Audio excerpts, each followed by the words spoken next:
not linked to me right now. I think I need you to like move the rights over. Alright, give me 1 second. Let me see if I can do that for you. Yeah. Okay, so Rainier, yeah? That would make the most sense. I butchered all of that spelling. It's great. It says you did. You named it Rainier.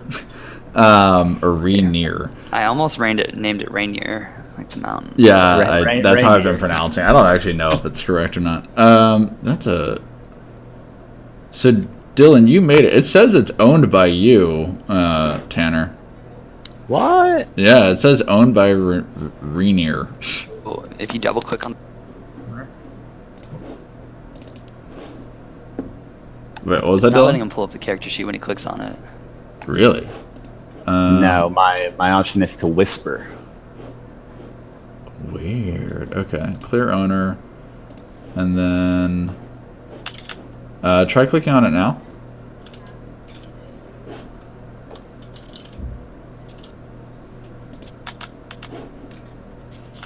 Still nothing when he double left clicks. Huh. So I can take ownership as GM. I don't know how to assign ownership though. Also, this character sheet in mine is totally blank. There's like nothing in this except for Really. yeah. Dylan. What did you do? Oh wait, no. You had two. Never mind. I'm looking at the wrong one. You had two in here. Okay, so I see another one owned by Roy. I'm going to clear owner and try to do it now, Tanner. Disappeared off the top. Disappeared. Right. Okay, no, but I'm Now good. it's it. Yeah, okay, yeah, now it says owned by you. Okay, cool. We're good. Dylan, if you can, help him try to find a character token real quick while we get this rolling. And Rog, you need to find a character token as well. Just so we can get that taken care of. Okay, so other housekeeping administrative things. First and foremost, we ended the last session on kind of a sour note. In that Rug's character, is it CL or Ciel? How do you say it again, Rug? CL with a slight CL. Ciela. Rug's character CL died at the end of last session because Oh shit. yeah, and it was a real feels bad kind of moment. Where like he put a lot of thought and effort into his character backstory and like creating a fun character that would be good to see grow. Literally one shot. And yeah. Stab in the back, crit, nat 20. Yeah, like literally just got absolutely obliterated. And while I do because want, you chose a baker rug. that's what you get. While I do want this game to feel like there are, repercussions to poor decisions and actions, I feel like a level 1 unlucky crit shot is a real feels bad way to lose a character that you put a lot of time and effort into it. So I am going to just homebrew a rule for our games where if you're a level 1 character, getting one shot like that is just going to knock you unconscious instead of, killing you. Because it did 14 damage to him. So it's... Really what I'm modifying is the significant damage rule. So under normal circumstances, if you take enough damage in one attack that is double your maximum health, you automatically die. No death saves, nothing. You just die. That doesn't really tend to happen at higher levels unless you do something really stupid like jump off a mountain or like punch a beholder in the face at level 3 or something. Dead. Yeah. I feel like we might have done this Put that before. past me. Yeah, no, Roy might fucking die soon. It's on brand.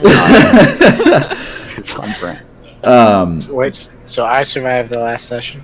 You somehow did. I don't know how. Probably because we just kind of ignored you. That was Philip speaking, Perfect. right? Yeah, Philip. But yeah, so what we're gonna Pretty good. modify is just the double or the double your health rule for level 1 only. If you do stupid shit at higher levels, I expect you to kind of play it a little bit more carefully as you kind of get higher in level and whatever. But yeah, at level 1, it's not uncommon to take 14 points of damage, and for some people that is easily double their health or more. So yeah, just for the sake of level 1 and not ending your character too early, we're going to make it so that if you experience that, you'll go unconscious. again, at level 2 plus, you'll die, and you just deal with it because that's the way the game works. And if you are really passionate about making sure that you stay in the game, you can always talk to the other players and see if you can get them to go on a quest to resurrect you, and we can introduce a new character in the meantime, or whatever it might be. I'm ready to die. Yeah. Oh, I'm God. the guest star. I'm supposed to die, right? I don't know. That's a good question. Maybe? Red shirt, Sure, red fuck it. shirt. Kill them off. Let's see what happens. Okay, other... Blaze of Glory. Yeah, it's like, and I start off the game by just jamming my own dagger right into my throat. It only does 5 damage, so I live. But Yeah, I'm still alive. I don't really know how. So other housekeeping things. Do you guys hear the music that's playing? yes. I do. Okay. I am going to be experimenting with some different ways of using Rhythmbot instead of actually making a playlist. I've just kind of written some notes as to when I should be playing certain things. So hopefully that works. Final notes. Is anyone having any issues with Fantasy Grounds tonight that we need to address before we start? I don't think so. I briefly DC'd real quick before the game started, so potentially that could happen later on, but otherwise it's running fine. Okay, cool. I don't foresee any issues happening if everybody updated their clients. Rog, I know you were having issues not last week, 2 weeks ago, I think. Are you still having issues? I don't know yet. We'll have to see when it gets going. But right now it seems fine. Okay, cool. Also, it's good to have your voice back, man, and not the Oh, it's sensual so, whisper. It's so weird actually being able to hear you. Yeah. Right? It's a different person. Different Speak- alias. Don't Someone's comment on It it. sounds like a different person. They only knew you as the Whisper. Yeah, speak more quietly. I don't know who you are anymore. Jimmy Whispers. Whatever you say. Hey, I'm Jimmy Whispers. Okay. Pizza on bread is a poke chain. No. God damn it. It's Aztec. Please don't go. No reverting. God damn it. All right. So that said, do you guys have any questions before we get rolling? Yes. What's up? So is it common or uncommon item? I believe it's uncommon. Rare. Rare. Don't. I thought it was rare. Wait. Legendary, actually. God damn it. This is why I can't give you guys nice things. You abuse everything. JK, Yeah, it's uncommon. Uncommon. Thank you. I'm gonna start drawing from my deck of many things. You know what? If one of you were like, "Yo, no, this is an uncommon item," and like found a way to like edit it in Fantasy Grounds, I'd be like, you know what? Fuck it. Let's just watch this Fair campaign enough. crash and burn. Okay. Yeah, Rob. What did you decide on? Not sure yet. Okay. If you don't have something yet, whatever you choose, I'm just gonna, for my own sanity, I'm just gonna say you don't have it for tonight. That way you don't blindside me with some random thing that you pulled out of your ass. Or is there a magical item that allows you to bake mini breads? That would be. You know, that actually would not shock me at all. It's probably called an oven, though. This uncommon magical item is called an oven. Like, oh, what does that do? It bakes shit. It's a no, it should be a toaster oven. There you go. That's truly magical. The actual name is just called George Foreman, and you get a grill instead of an oven. You hear Ben like feverishly typing. I'll save this one for later. This is brilliant. All right. I Okay. love If the you, Hobbit music in the background, though. yeah, it's a fantasy. It should be like an urban fantasy, like 3-hour playlist. So if it starts going like real weird, let me know. Like fantasy trap. Like, God, I hope so. oh god, I'm in it. Oh man. This one. All right. Well, Tanner, I'm glad that you're joining us for tonight. So just so you guys know, he's going to be playing Rainier, whatever the fuck his name is. Yeah, Rainier is how I plan on pronouncing it. Hey everybody, I'm Tanner. I've played D&D before, so don't worry about me like slowing everything down or whatever. I know how this works. Don't worry, And everyone else will slow it down. Oh great, good. And I'm happy to be here. We have a 7-person party. This is gonna Yeah, go this is fucking ridiculous. slow. Actually, yeah. Question for out of curiosity: what's your like ideal party size when you DM, Tanner? My ideal party size would probably be 4. Three or four Perfect. is what I think would be Smooth. great. Yeah, this just So just double that and we're good. every time I I'm talk not to other DMing, so fuck it. whenever I talk to other DMs, I'm like, this is why we have so many problems. Yeah. Okay, all right, let's get this rolling. Combat has to take forever. Oh, Yeah, dude, it takes forever. Okay, anyway, moving on. In a polite way. Yeah, in the most polite way. I do try to like give you guys creative outs, like the cat battle from last session, where like I think an illusion of a You dog just barking. killed another cat? They killed. No, they scared off. Oh, no. I can't believe you Hans killed made a another guest cat. appearance. All right, so Fucking vampire. there was a group. It was a stray gang of vampire alley cats. All right, so last session, the party made their way through the dock ward of Waterdeep and down to the Skewered Dragon on the search for Volo's friend Floon Blagmar. When they finally made their way to the Skewered Dragon, they kind of got a feel for what the dock ward really looked like and what it really felt like to be in that area. And they noticed that the dock ward was very much a workman's area. Most of the buildings were fairly run down. Underneath the mounting snow that covered the streets, the roads were made of mud and covered in feces and just kind of released a foul, putrid scent in the air, even though it was incredibly cold. Many of the streets, many of the buildings along the street had broken windows and just poorly covered up doors. Some of them didn't even have doors. They just had like blankets kind of covering the front entrance. And when they finally made their way to the Skewered Dragon Tavern where Volo had last seen his friend Floon, they noticed that the bar opened up into a side alley, which didn't even have a street name aside from something that was just kind of carved into the wall itself. Inside the bar, they met this strange Ciela. You're a half-elf, right? There's no A at the end. Yes, CL. You're a half-elf, yeah? God damn it, Yes. talk normal. Yeah, stop whispering. Inside the bar, they met a strange half-elf named CL and kind of dug around for more information from the bartender and from some of the other patrons, while this odd person kind of walked around and started giving out bread to some of the poor people in the area and brought a cart of baked goods out in front of the bar. And while he was doing so, they managed to talk to some of the patrons and find out what had become of Volo's friend Floon. And it turned out that he had been drinking a couple of nights ago with another kind of wealthier man that they knew by the name of Rainier Neverember, who was not well loved among the dock workers. They just saw him as this kind of privileged, But he's like respected, right? respected but not loved, like a rich boy hanging out in the ghetto. Okay. I'm Yeah. into it. Yeah.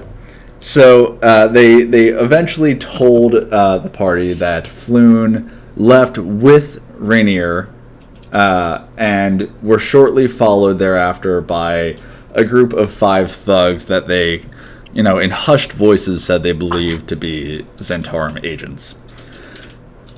They said that the Zentarum agents did frequent the Skewered Dragon from time to time, and that they could be found hanging out at a warehouse up on Candle Lane, or Candle Alley, Candle Lane.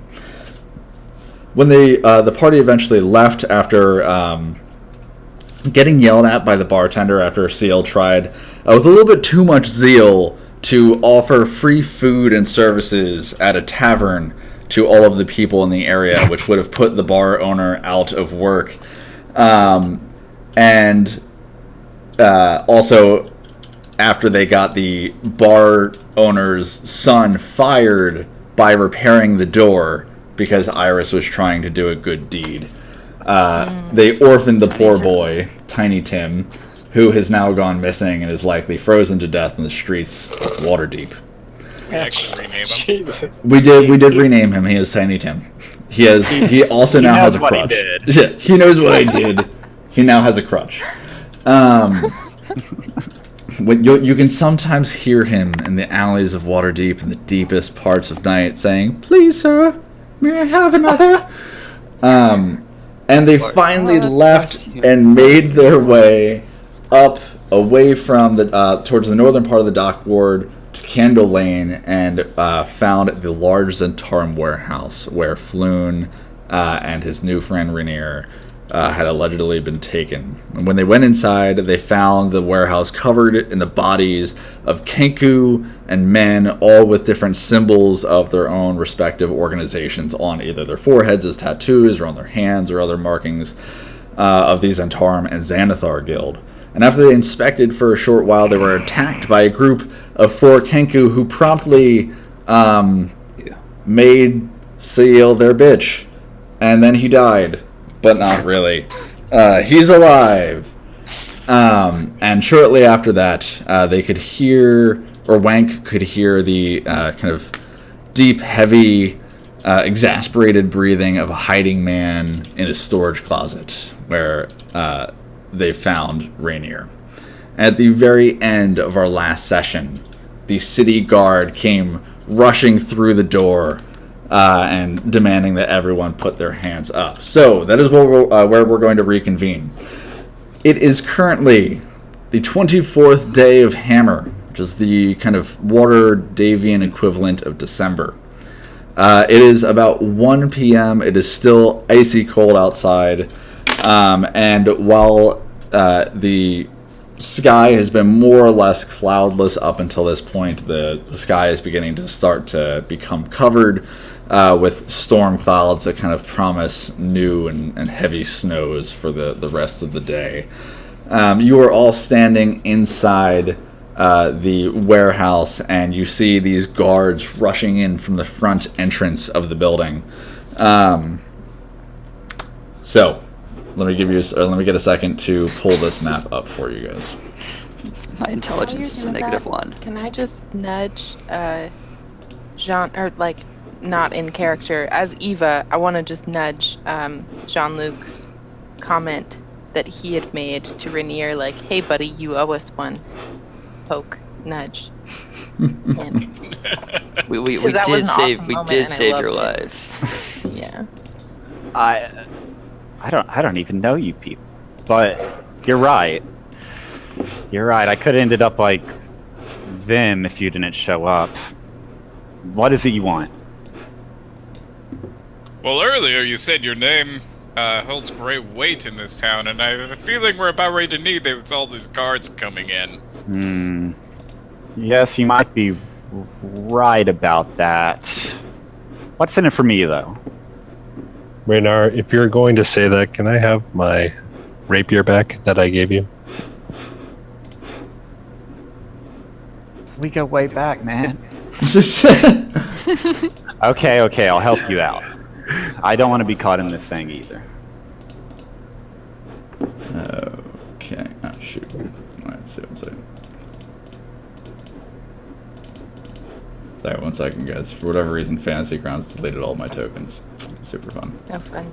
Yeah. Yeah, that's the best. Alrighty. So, do you guys all have access? Do you all see the map right now? Yes. Yeah. Okay. Yeah, so earlier, like, when Ben was, like, when we met him as an NPC, he was basically saying that he pretty much was going to be a get-out-of-jail-free card. Mhm. Yeah, Yeah, but- but I think I can probably get you guys out of jail, out of character. Yeah, and I mean, give me a moment to get into the pace of the game, if you will. Oh, no worries. Yeah, I just kind of... Fucking screw us over, There's man. a lot of information that's going to be thrown. It's like, hey... it's And I'm like, yeah, man, I know that. Who do you think you're talking to? Okay. You have So, this weird, creepy echo that's really intimidating as a player. That's nice. And then also, are we going to see, like, some signs of life from a CL? So CL right now, so as these guards come pouring in, I apologize again for how long this has taken to set up, because this was already set up before we started. So as these guards come pounding in the door, you just kind of hear the of these pounding footsteps as the doors crash open. And you just hear hands up as you guys are kind of discussing, like, oh, remember that you said you owed us one. And this kind of burly man with a thick mustache in the front of them holding a pike just kind of bumbles up in front of this large group of guards. And he's, breathing heavily when he stops, and he kind of slams his pike down onto the ground. And he's like, "No, who do we have here? Who are you, and what did you do to all of these people on the ground here?" Do I have any sort of symbol or token that proves who I am? Not on your person. You've been robbed. You were effectively just wearing the clothes that you had on your back, but any personal belongings were taken by the Kenku that robbed you.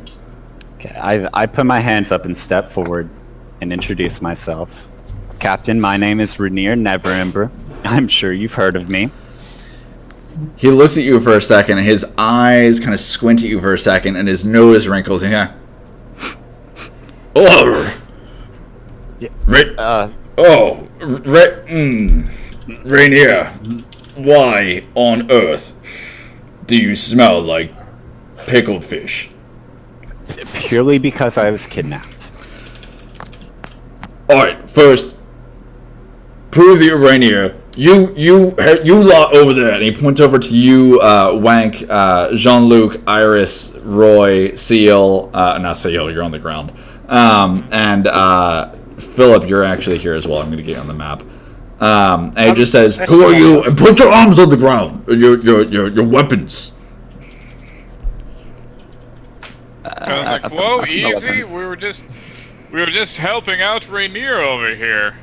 We had nothing to do with this fight." Yes. We just happened to stumble upon this crime scene in Rainier. We didn't do anything wrong, I swear. They saved me, in fact. As you guys are kind of talking and trying to bumble about your reasons for being where you are and for what's been happening, one of the other kind of guards walks up behind the captain here, and you see him just kind of whisper into his ear or something. Iris, you're standing closest. Can you do me a favor and just roll a perception check for me real quick? Okay. Could use passive, but let's just go with active, since you were very clearly listening to this. Shit.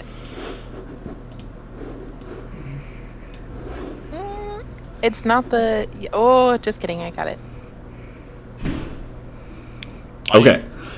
So you see for just the briefest of moments as this guard pulls out this scroll. And you don't see everything on it as he's kind of turning it away from you. He's turning it towards the captain. But you immediately recognize this rough drawing of Roy's face.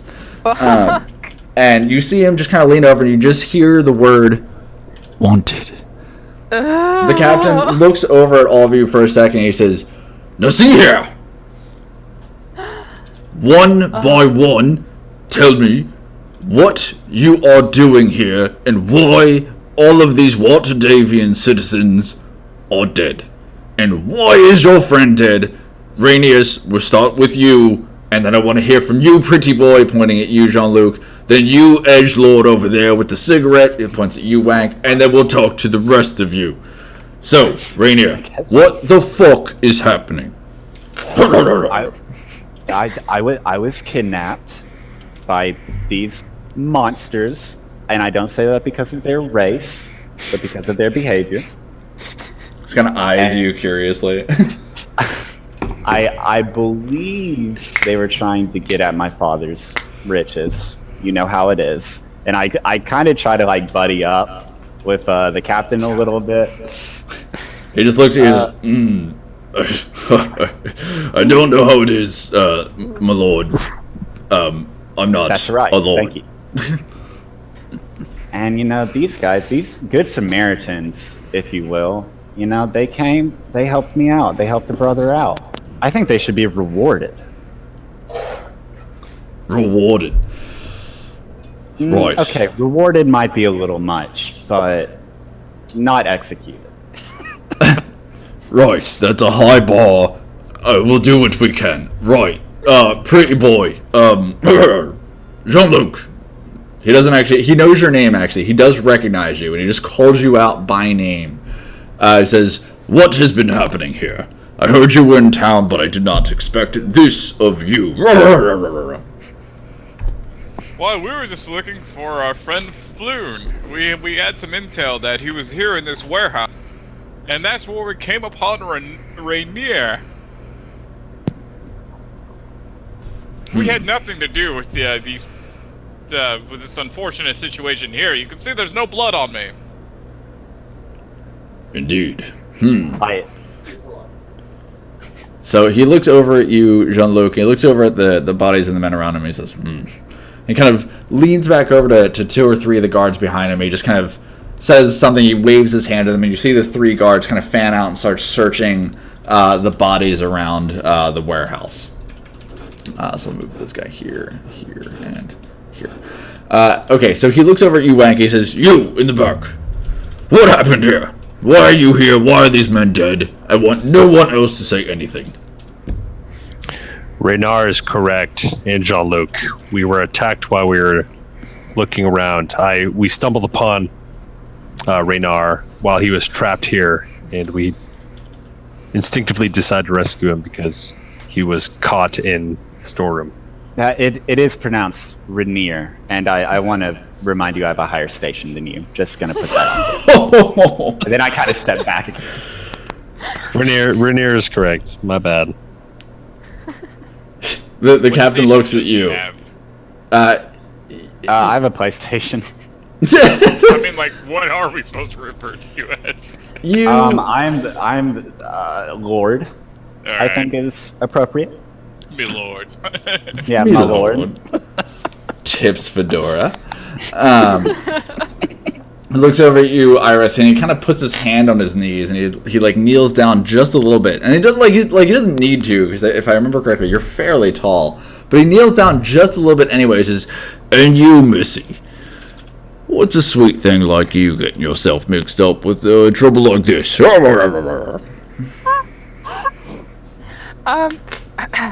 So she nods to Wank and Jean-Luc and says, "All they say is true. We walked into the situation just like this," and hides her distaste for his behavior. Right. Alright, you boy behind her. Yeah, we were, Sir, this is my brother. He's been traveling with us. He's we were just a little we weak-spirited. We just came into the warehouse. We just saw all these bodies everywhere. We didn't do anything. I swear. Be gentle with him, sir. He is very broken. It's been a hard day for him. So is he mentally challenged? Yes. Yes, sir. What? No. She covers see. his mouth. I see. Please, be merciful. You Right. wouldn't want something like that to blow back on you, I'm sure. Make an intimidation check with advantage. Ooh. Is it intimidating? He's like a little bit pushed back, and like you can tell he's a. Yeah. He's concerned about his public you're image. threatening him. Yeah, you're definitely threatening him, and he's like, Yeah. yeah. Fuck! Okay. With advantage. I have an ability. With advantage. Oh, thank God. Okay. Shit. Roll that again. Oh, you can't write it that good. God damn it! We don't see the roll. That Yeah, did. that- Oh, that one didn't. Okay, that other one was a 7.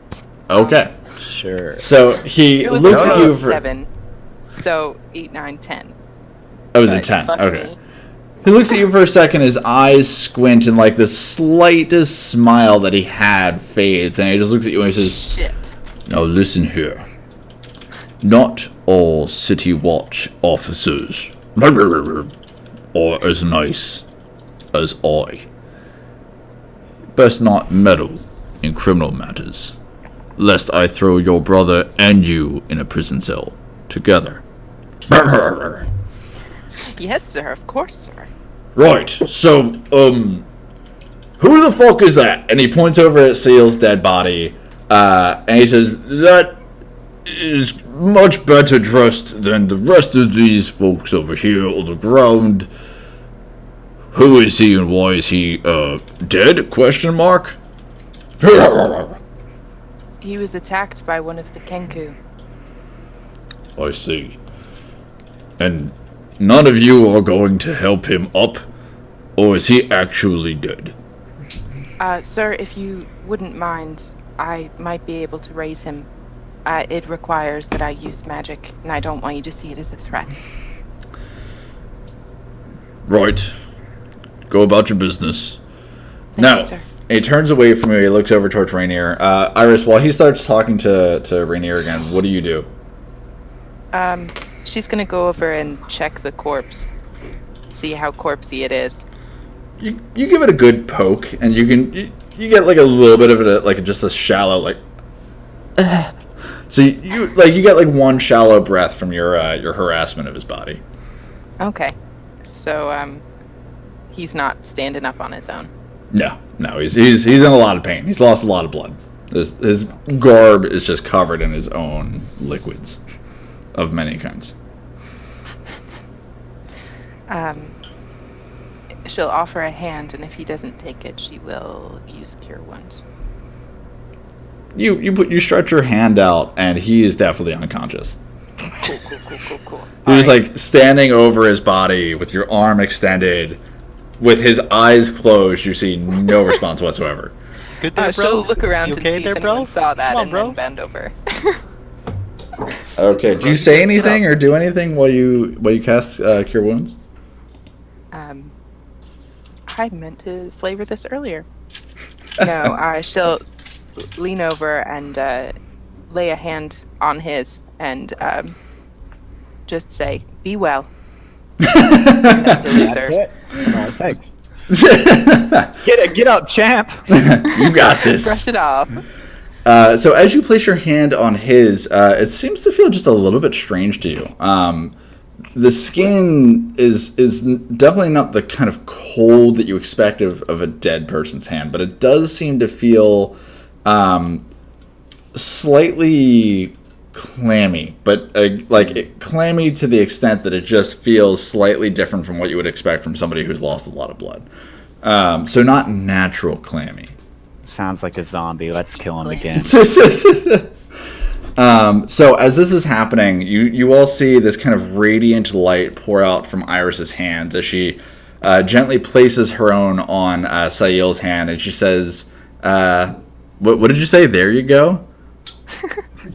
No, I said, "Be well." Oh, and she says, "Be well," in the most anticlimactic heel of all time.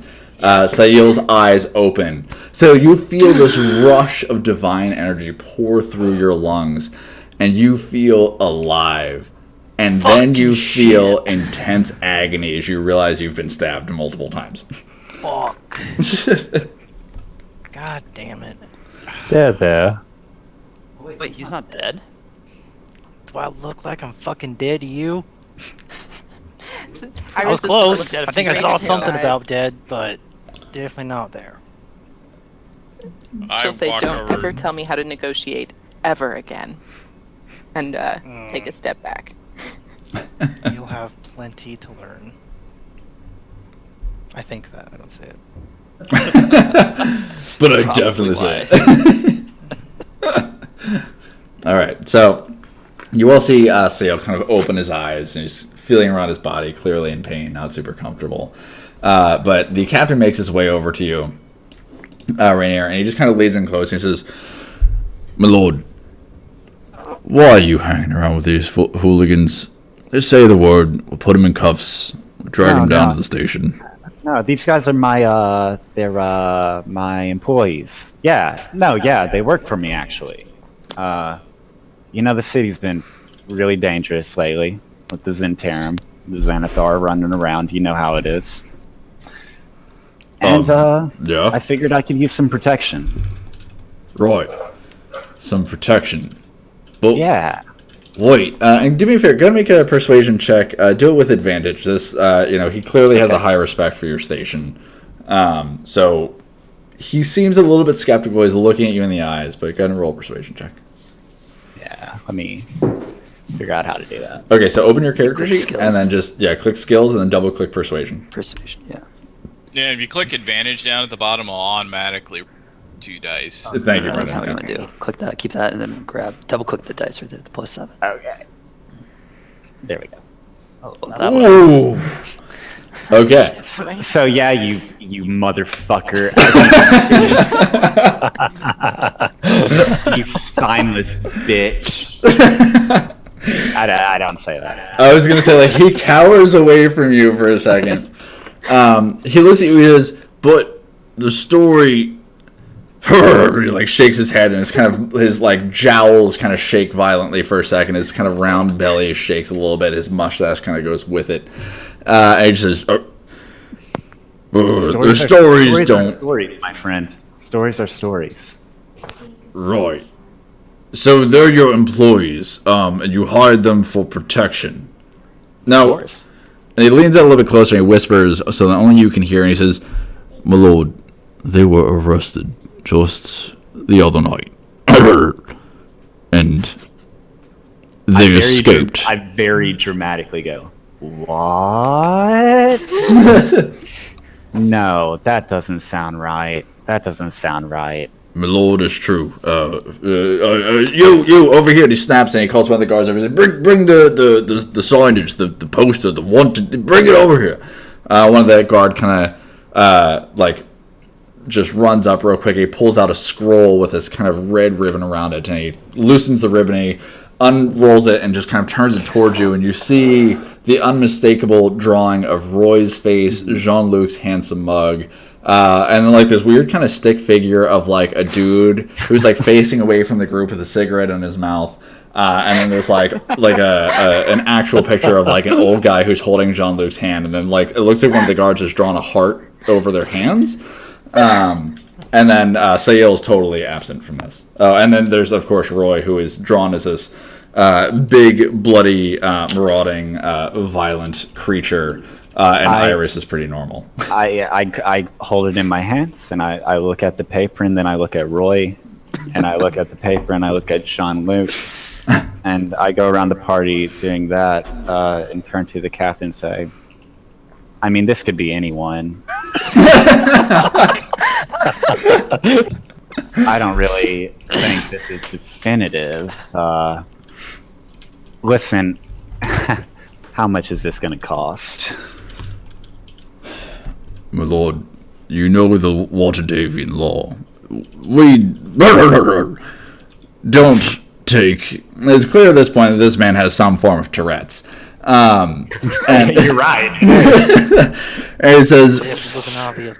bribery in and of itself is a crime, my lord. Bribery? I'm willing to overlook this, but I'm not a man to walk all over everything that I respect.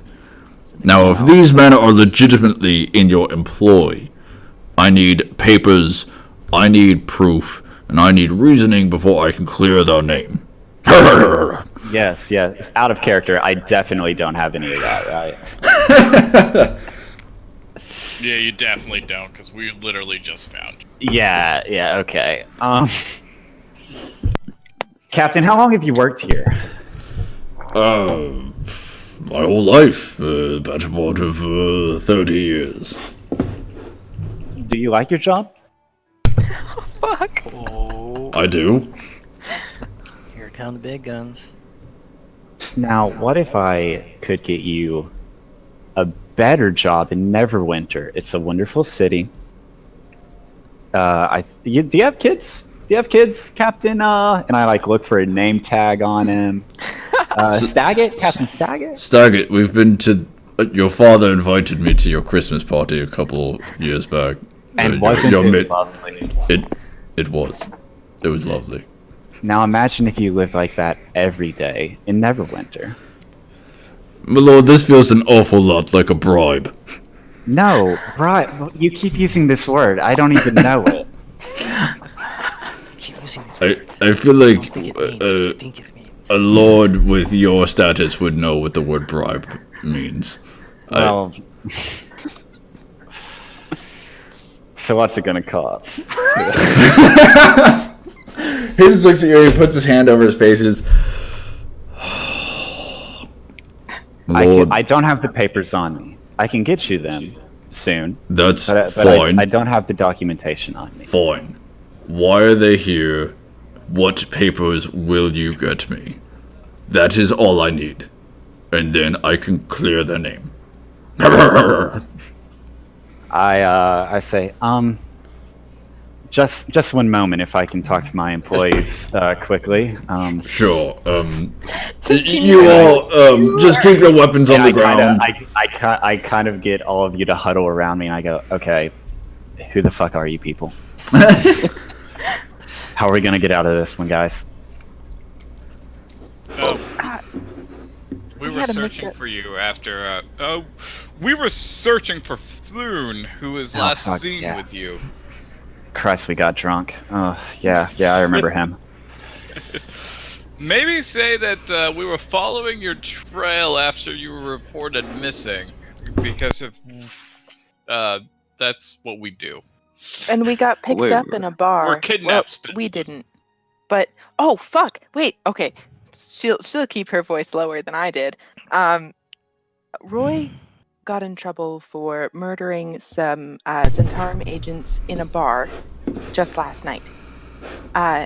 If we were searching for you after finding out that you had been picked up by some Zentarum agents, maybe that little murder incident would be a little less terrible.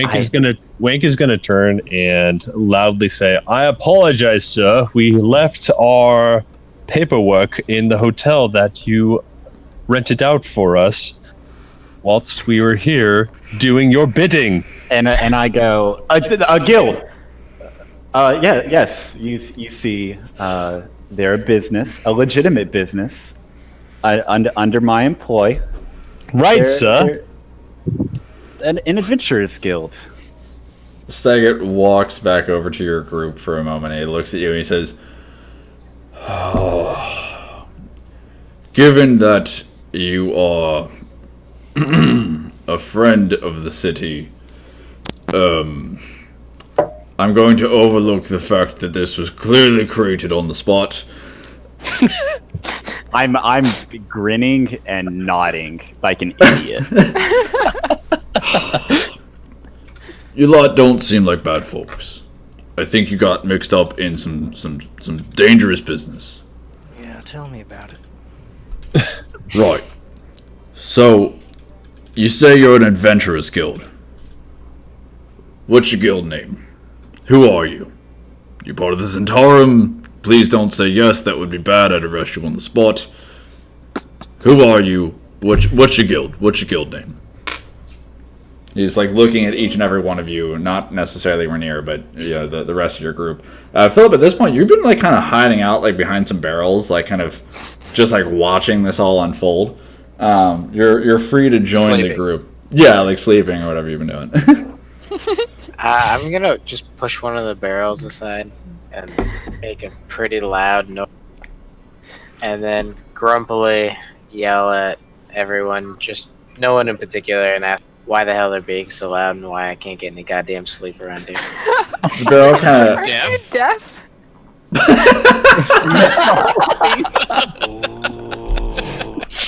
Yeah. Why are your lips so loud? Phil, go ahead and do me a favor and roll a strength check to see if you can get this barrel up.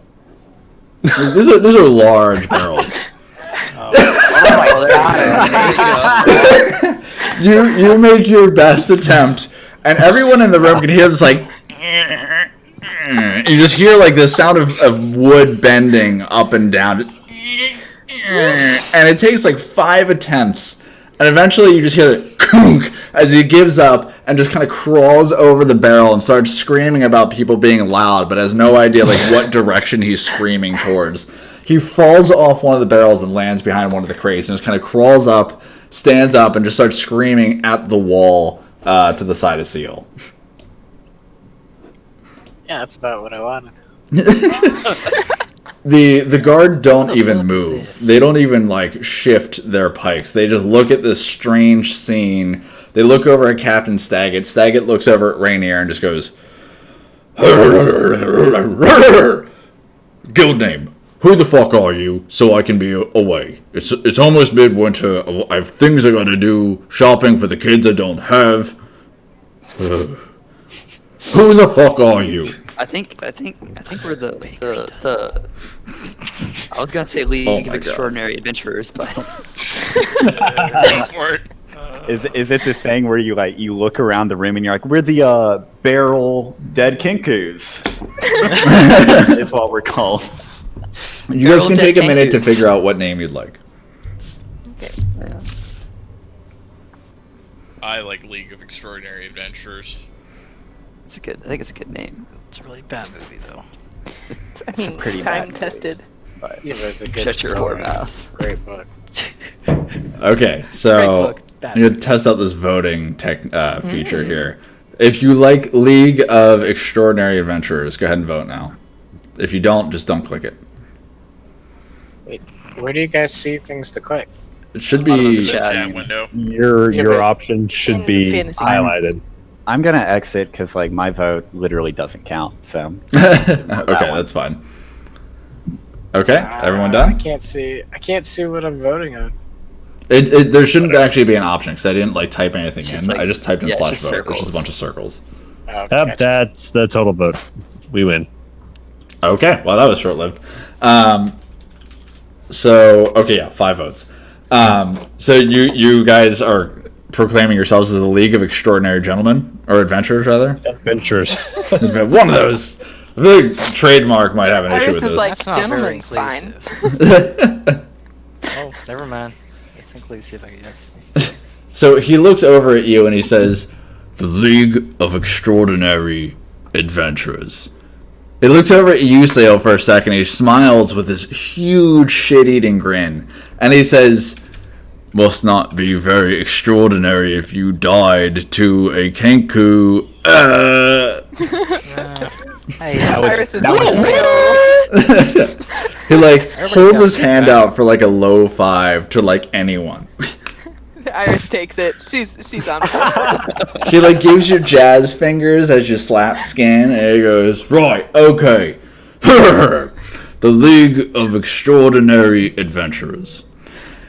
In order to get certification, you're going to need to go up to Castle Ward, go into the guild hall, register your name, prove that you have a guild headquarters, and then create a roster of your guild members and whether or not it is inclusive or yeah. We know all that. We'll go do it.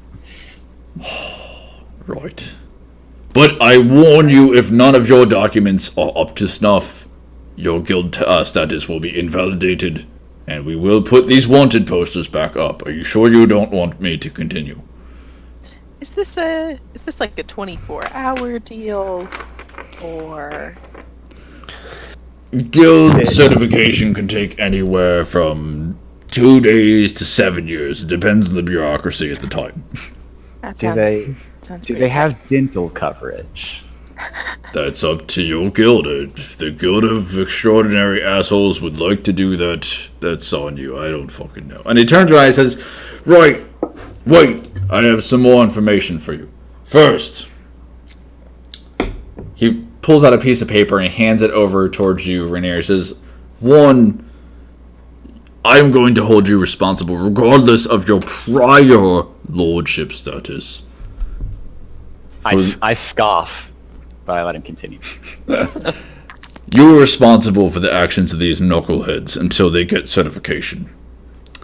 And he hands you a copy of the Code Legal, which I've given you guys already, but I'll give you another one momentarily. because apparently we need it. Yeah.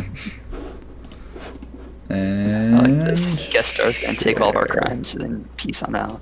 yeah, we can just do this all the time. Okay. So I just scroll to the bottom and click that I read this regardless of the fact I didn't? Is that how this works? Pretty much, yeah. That's actually exactly how it works.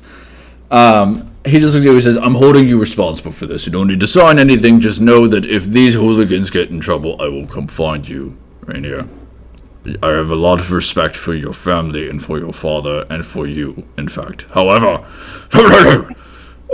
Really? we do not tolerate violence in Waterdeep.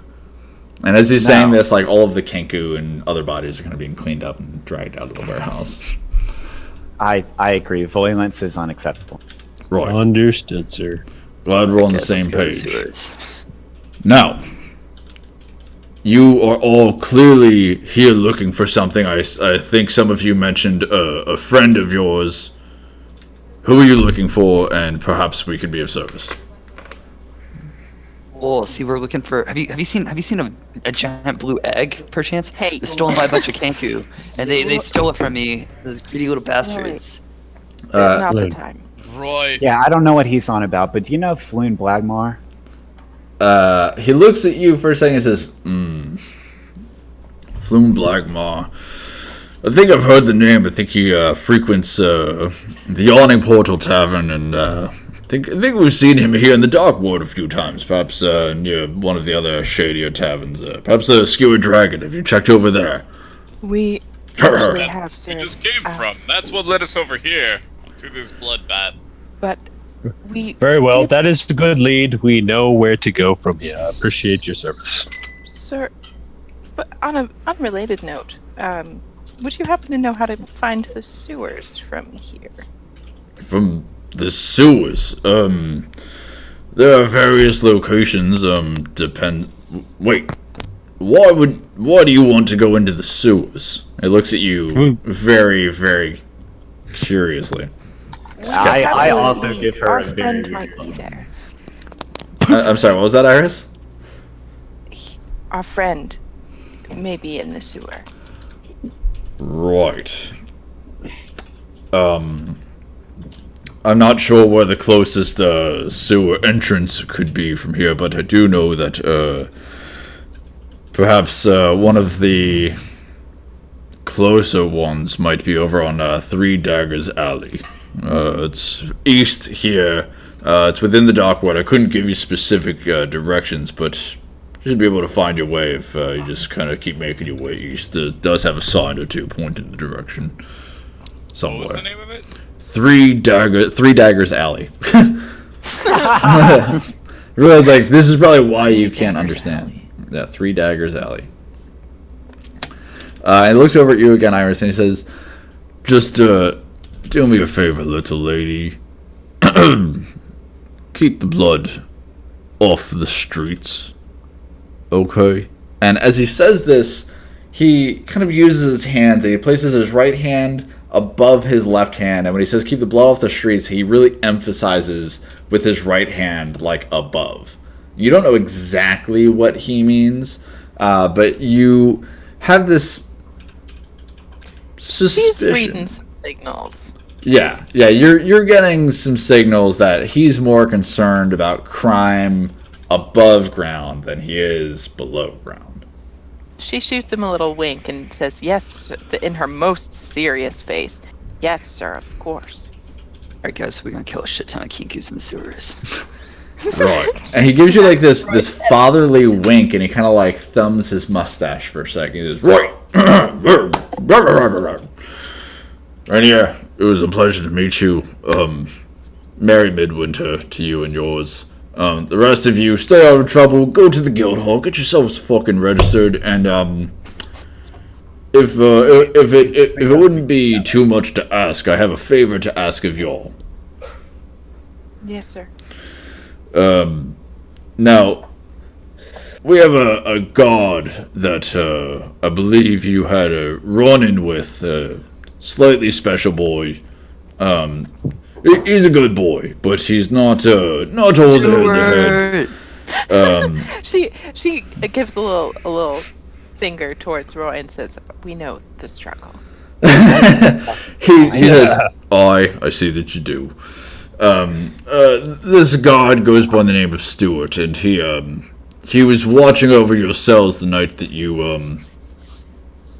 left. And, well, since your departure, he has been removed from the service of the Gate Guard. And now, normally it is not my place to go in and ask for favors such as this, but perhaps you could, when you go into the guild hall, make mention of your desire to hire Stuart, or to bring him into your guild. He is homeless now. Stuart did not have family, he did not have friends, and all he had was that job. Okay. Out of character, does your friend have a gate? Does Rainier have a gate? Does he have a At his gate? house? Does he own a gate? We're going to Italian make a card. guild. We will have a gate for Stuart. You ask Guardian. Rainier. In character, I'm stifling laughter, and I'm like, "All right, man, yeah, sure." Right, he's a good boy. I have no idea what he's on about. If you have a door you can place him in front of, he will stand all fucking day. He's really fucking weird, but he's a good boy. Okay. And it's heartbreaking to see him out on the streets. I don't know where his clothes went, but he's only got like a pair of socks to his name now. You can sometimes find him. I think the last report of him was just not long ago up at the Spires in the morning asking for soup. Poor bastard was completely naked. It was heartbreaking. So if you could put in a good word for him at the guild hall, perhaps just hire him into your own employee. You would put the city guard in your service for a favor. I We'll keep it in mean, mind, sir. Thank you. yeah, dude. Well, yeah, sure, whatever. You guys ready to bounce? Stuart will be with us. Stuart will always be with you. He will always be a recurring side quest. Right, so, Rainier, Merry Midwinter to you and yours. The rest of you stay out of trouble. Guards! And they just start kind of gathering up. You hear the... Right. They all start shuffling out of the doors and kind of make their way out, and they leave you. All of the Kenku bodies have been kind of cleaned up and brought outside, leaving you in the silence of this dusty warehouse full of crates and packages. What would you guys like to do? Onward and outward. I'm gonna go up to CL, and I'm gonna give him a hug, and I'm like, I am glad you're alive, and try to slip in the gold purse that I took. Go ahead and roll a sleight of hand check. Yeah, you're gonna roll a passive perception roll because you don't know this is about to happen. So what's your? I can actually find out your passive perception. 1 second. Seal, your passive. I love your portrait. That's great. Your passive perception is 14, right? God damn it. Okay, so Jean-Luc, you with incredible dexterity take your hand and like take this coin purse, and as you hug him, you manage to like swing your arm around his waist, and you manage to like deftly clip it onto his belt. But as you do, so you just hear this kind of, and you immediately just kind of with your outer senses feel a little bit of extra weight on your waist, and you just kind of realize that Jean-Luc is up to something. I give him that like stiff hug with like an extra hard pat on the back, like a little too hard of a 5-star. I say, glad to think that you think I'm so valuable as to take things off my person, but I'll let that go. And I have no idea what you're talking about. I'm sure you do. All right, guys, let's, we gotta go to the sewers. We gotta go right now. So, Iris, Should we register the guild first? The sewers? I'm not going in the sewers. Look, we're going to save Floon. We said we'd save Floon, and even more importantly, my eggs there. We gotta go. We gotta go to the sewers right now. I am Sorry, not in you the mood keep to be on going covered on in about shit. this egg. What is up with this egg? Yeah, what's up with you and your fucking egg? This is the task that my god Lathander has tasked me. I need to save this egg. It's very important. Do you like how it feels? Like, do you like touching it? Yeah, I think we need to go to the guild hall, Is it- guys. Is it like a Before comfort this blanket or conversation goes something? further. Rainier, my dear friend, let's take a step back. I know where this guild is, but we're going to need your help to pursue this egg. Yes, yes. Who am I talking to right now, by the way? This is Wink. Yes, hello, Wink. Okay. Yeah, we need to assist our good friend. He's in dire need, and he has persuaded me, who previously didn't know him, to help and assist. And I think it's our obligation to get him to where he needs to go. I think it would be beneficial, not to him, but to all of us, to assist in this process. Well, At this point, Roy just starts walking to the direction he thinks the sewers are at. Okay, well, Iris is okay. gonna slap out a hand and just put it on his shoulder like, fuck no. I really buddy. listen. I really think we need to go That get that dynamic is so paperwork weird. filled first. Because listen, if we're not registered and they catch us in the sewer murdering people, I don't know if I can get you out of this one again. No, Rainier makes a good point. I think we should establish a home base before we decide to move forward. It's But, a reasonable choice. Yeah, Roy doesn't want to do this, but he relents, I suppose, to common sense. And I kind of, I to myself just go, fuck yeah, I love paperwork, and make towards the door.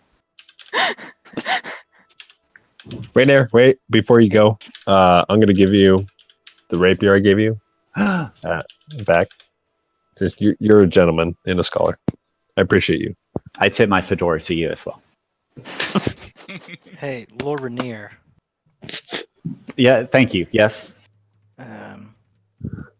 I'm not one partial to adventurers. I've tend to had a bad experience with them. But We all have. if I am part of this guild and work for you, I might need some sponsorship in setting up a business of my own. Well, what do you have in mind? A bakery. Already on a bakery. It needs Are to you looking to expand your brand? You could say yes, that I am. And as such, I could be of charitable service to further your name and your father's. Hmm. I mean, Well, charity attached to your Let's- name is very, very prized. From what oh, I know. You don't have to tell me that. Let's see if we can find my friend Floon. And if you can help me with that, maybe I can help you. All right. All That's the right. deal. To Never Ember and beyond. Can that actually be the name of our our guild? To Never Ember and beyond. If you want it to be, you haven't officially registered your guild name, so you can do whatever I you'd would- like. I was thinking maybe like Rainier's Rangers or Jean-Luc's Brutes. Oh God. Guys, no, it's Roy's boys, obviously. I feel like you guys are kind of missing something, which is to say my name. Out of Okay, way. seriously. Y'all want to go to the guild hall though? Yeah. Let's go to the guild Let's make hall. moves. Let's do All it. right. You should all have a large map of Waterdeep right now. So it's currently about 1:45 p.m. The kind of quasi interrogation that you had with the city guard lasted for a decent amount of time. And as you kind of make your way back out into the frigid cold, Sail, what are you all wearing right now? Oh, We're all in we talked regular about this clothes. before. I don't think anybody's in Yeah. warm clothes. Yeah, okay. I need everyone to go ahead and make a Constitution check for me. Rip, baby girl. Oh shit. Damn.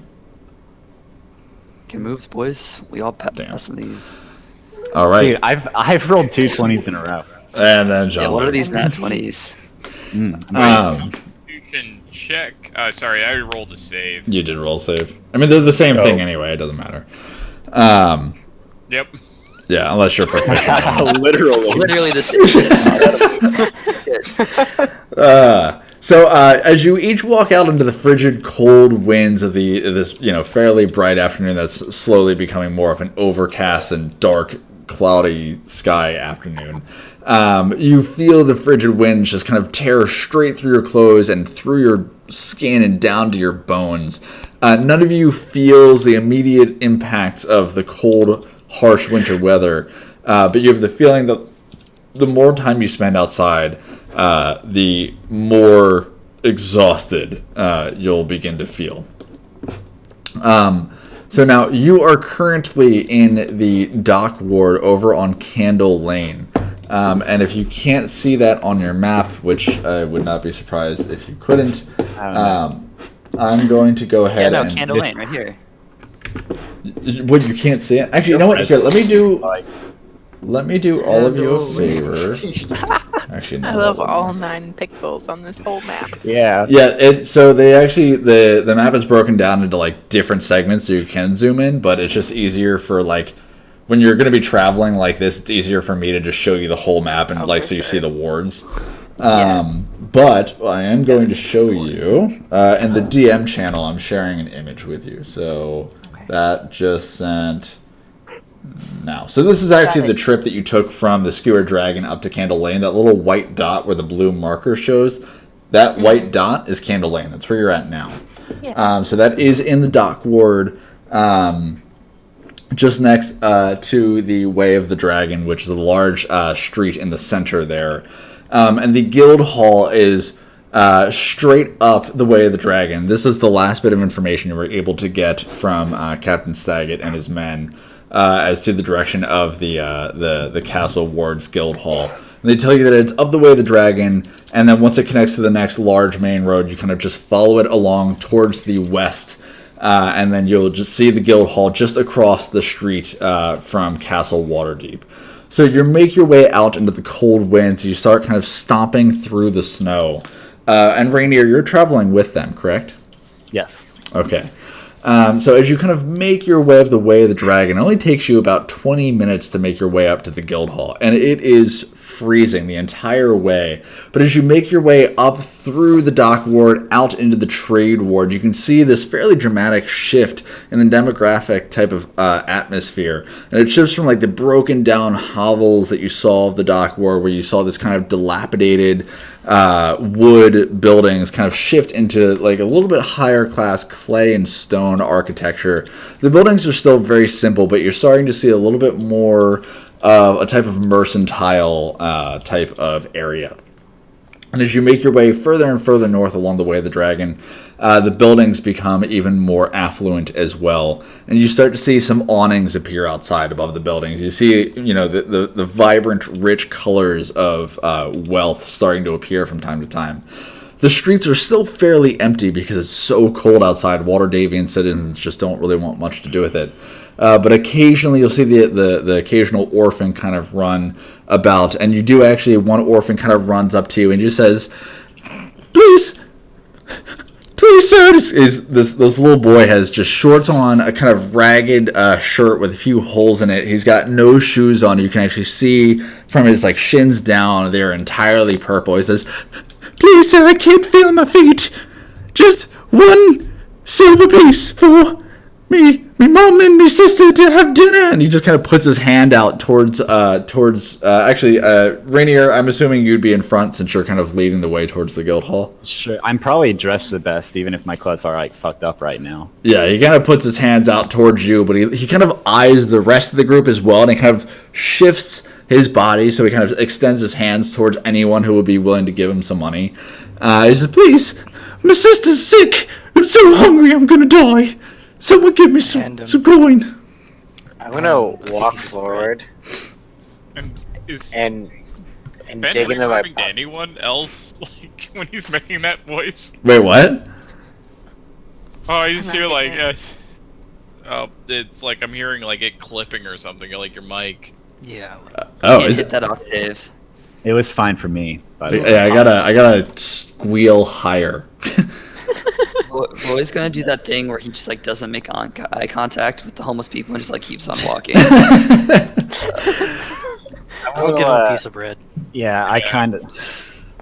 I'm gonna walk forward and dig Or deep in large. my pockets, like pull out some like an acorn, maybe some pine needles, and like place it very gingerly into his hand, and tell him to be really, really Come careful. on, with it. Sonny. Enjoy that.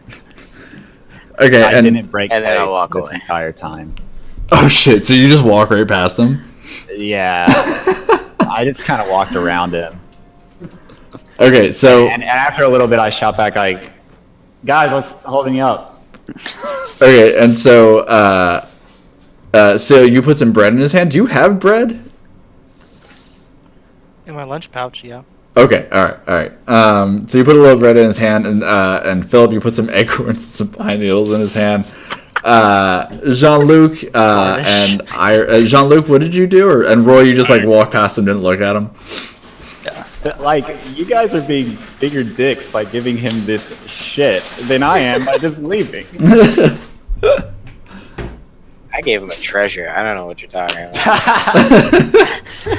Don't question Mr. Magoo, okay? So Roy, Jean-Luc, or not Roy, Philip, Jean-Luc. No, sorry, Jean-Luc, Iris, and Wank. Did you guys want to do anything? No, I walked by. Iris, I Wank. hand him a piece of string. Damn it. Okay. We're just gonna leave this boy free. I feel bad. Do I have money? Yeah, I mean you're wealthy as fuck. We'll assume that you've got like 50 gold on you, but it's up to you. Actually, no, you were robbed. You have nothing on you. You have nothing because you Yeah, got like, I robbed. was Yeah. robbed though, shit. Iris, do you do anything? No, she's just walking. She sees the haunting image of Tiny Tim in her vision and feels like shit as a free action.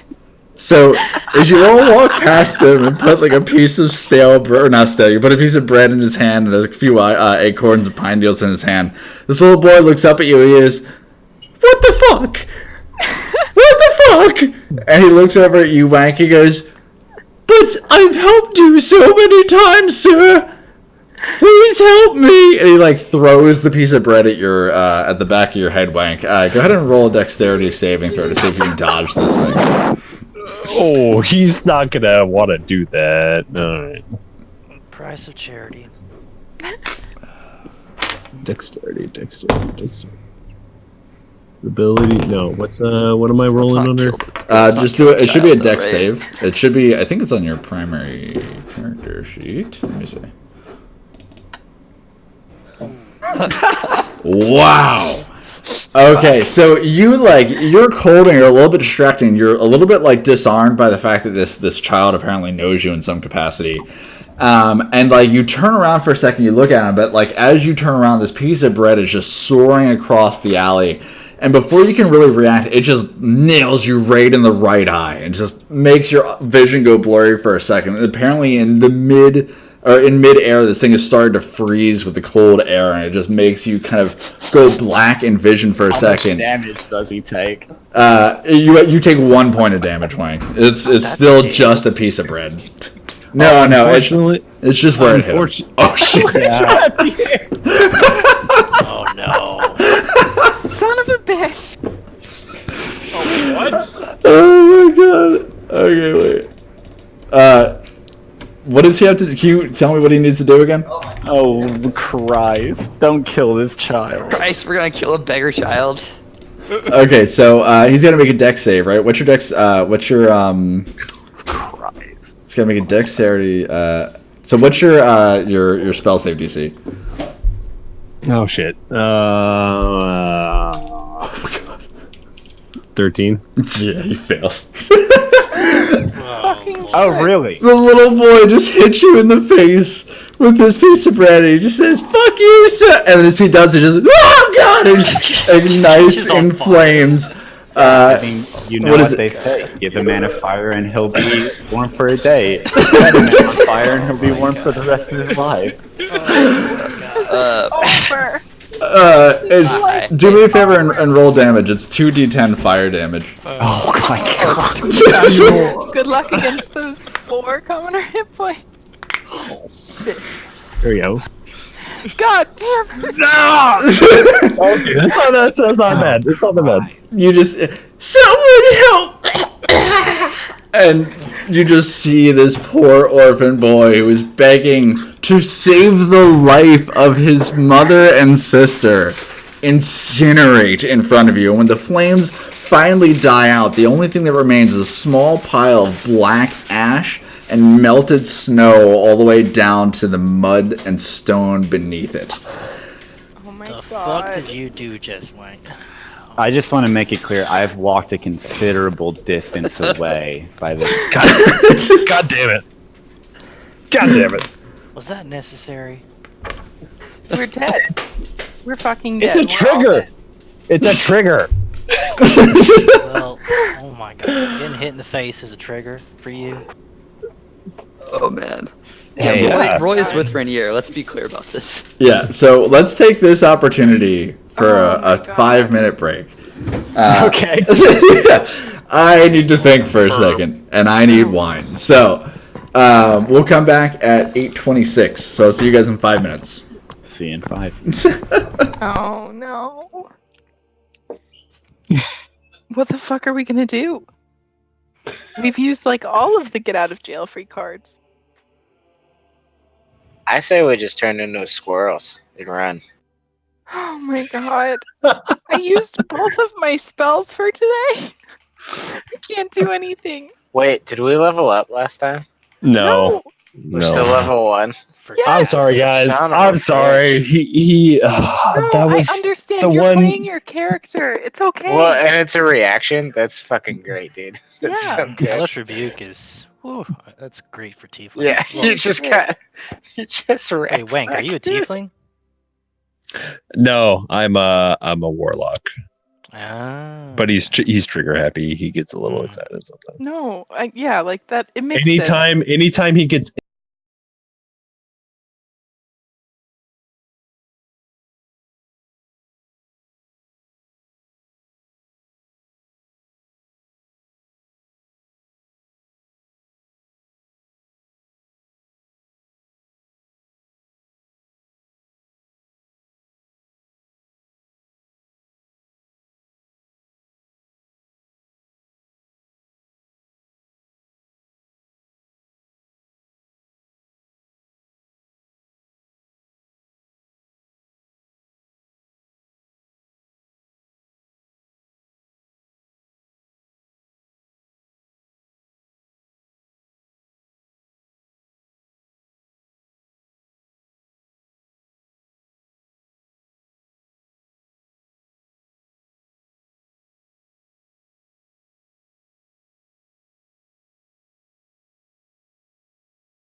know what's in the bread. Alrighty. Thing. So That could have been a Magic bomb. bread. Yeah. Yeah, it could have been bomb. we're back. Alright. Take chances. Is everyone back? Do we have I'm just gonna go ahead and send in another vote. Yeah, Dylan's getting a cup of water right now, but he's here.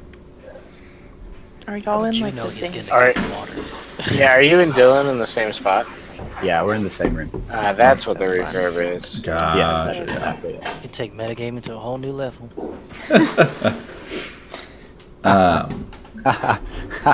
We're laughing at your expense. Yeah.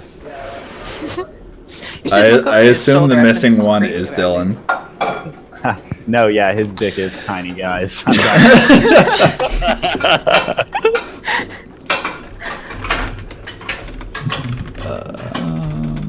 We're all garbage human beings. Yeah. Sorry, what? Okie dokie. So, as this little boy gets incinerated before your very eyes, you see from the alley as you guys are you're kind of like walking past this boy, and Wank is kind of pulling up the rear as he stops and gets hit in the face with this piece of bread. And on your right hand side, there's an alley. It's pretty dark. It's a little bit hard to see down, but you can see a number of different crates and barrels kind of hanging out on the side here.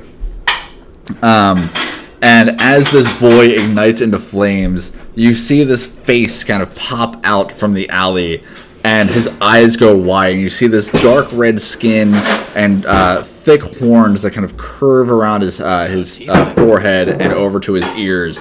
And you see is very clearly a tiefling. Oh, great. We can frame this guy. We're going to be okay, guys. And he looks at the ashes of the boy, and he looks over at you, and he just says, "Oh, no, that was fucking insane. Guards, What? guards!" And he starts screaming for the guards That immediately. demon just killed a small child? Did you see that? He starts Fuck, screaming we killed for the guards, and then he I go, stops. guards! He walks out and says, "No, who would they believe? Would it be you or me?" And he pulls out a scroll and he unfolds it in front of you, and it has the wanted sign that you saw with Captain Stag. And he says, "No, I don't have a criminal record right now." Yeah, But, motherfucker. Oh fuck yeah! But let's just see. Why would they believe you over me? Have you met my friend? Rainier Neverember? You piece of shit? Bitch. I don't pay attention to your fancy titles and whatnot. But guards, let's see who the guards care about more, the dead child or the man boy here. Guards in view. While You don't that's see any going guards in on- view, no. But he keeps calling out to them. Who's While calling that's out? going on, I'm not Yeah, paying I I'm think gonna say. All right, one at a He's time. good. Let's do one at a time. So I think I heard Jean-Luc first, and then Seal, and then Wank. Wait, so who's calling out for the guards? This is some random tiefling that you saw in the alley. That he saw Wank incinerate this boy and is now calling out. Be clear, was there any like motion or indication that it was actually Wank who incinerated this person? True. I believe that Hellish Rebuke has verbal and somatic. Yeah. So Wank actually was like he had to move his hands and say something in order to make this happen. So yeah, it was very clearly this person recognized it as magic, and it was pretty clear that it was coming from Wank. Okay. The somatic requirement is you have to say "fuck orphans."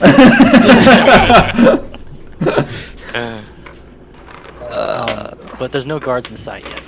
At least not yet, but he's calling out to them every few Okay, seconds. can I approach him like, "Good citizen, I witnessed the crime. Could I see that wanted poster just to confirm their identity?" He immediately looks at you, rolls it up, and puts it in his pocket. "No, thank you." Why? I witnessed the crime too. I mean, I'm a citizen here. I don't know who these people are. He pulls out a dagger from his side. He says, "Back up. I don't mean you no harm, but I've seen what you do to helpless individuals. Guards, they're attacking me now, guards! Guards, he's got a weapon. He's got a weapon drawn. I don't I know. just saw him kill a small child. I think we need to just leave. If we just walk away. And I think Jean-Luc. I'm gonna press closer to him. Okay. He's like, he's got a weapon. He's got a weapon. He backs up He like has a 2 weapon. more steps into the alley as you kind of press up to him. Like, he never really exited the alley. He kind of stepped out towards the mouth of it. But as you press forward towards him, he just kind of takes a step back, and his eyes kind of dart back and forth. Could I? We're gonna murder this guy, aren't we? Could I? He killed a kid and he's got a gun. Could I use Mage Hand to grab the dagger? Do me a favor and link Mage Hand in the chat real quick. Okay. Actually, How do I do that? you should be able to drag it, but I'm pulling it up on my end. So yeah, you're probably within like 20 feet of him now. Actually, no, you're probably closer than that. You're probably within 10 feet of him. So you could do that. It does require a verbal and somatic component. So if you do that, it's pretty clear that it's happening. But you can do it if you'd like. Okay, I'll cast Mage Hand and grab the dagger, and then stab myself in the shoulder with it. God. What? Oh no, he's attacked me! The tiefling has attacked me! Lose Oh no, your the one tiefling's hit attacked me! point. All right. So Fuck. okay. So it is. What color would you like your spectral floating hand to be? So this is not the arcane rogue. It does have an Yeah, appearance. I know. Gray. It's a gray, it's a gray claw. Okay, so you see Sayel step forward as he does so. He starts mumbling a couple arcane words, and he starts kind of like moving his hands over and over in circles. And you see this gray kind of mist start to fold within his between his fingertips, and the mist starts to form into this kind of weird clawed hand that seems to have pointy tips to them, almost claw-like, and it reaches out immediately towards the dagger. Sayel, I'm going to need you to roll a sleight of hand check for me.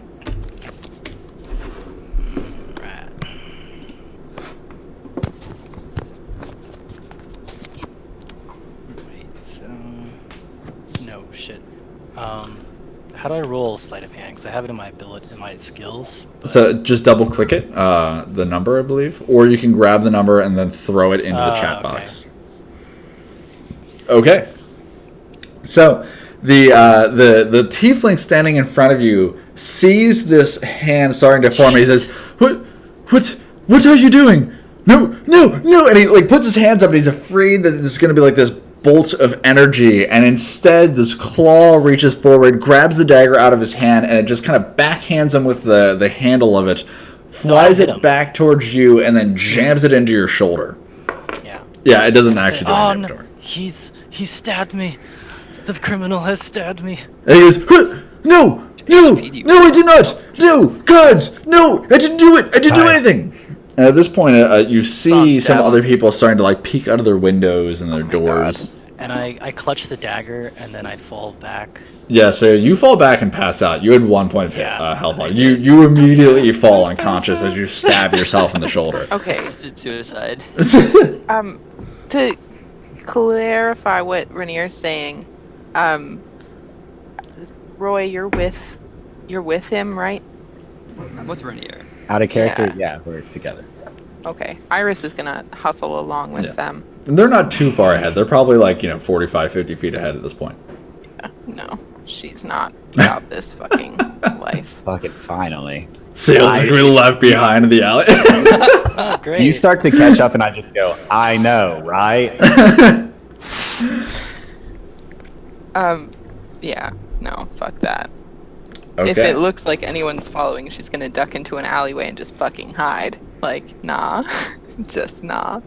Okay. I think Roy and Rainier, you all three went with Iris, right? Or you guys were all ahead, right? We are ahead. Maybe okay. Someone cast Cure Wounds from a distance, so, So- he can get up and run. Yeah, that doesn't I work told you, like I'm out of that. spells. I used it on that boy earlier. So That boy was a Rune's tiefling.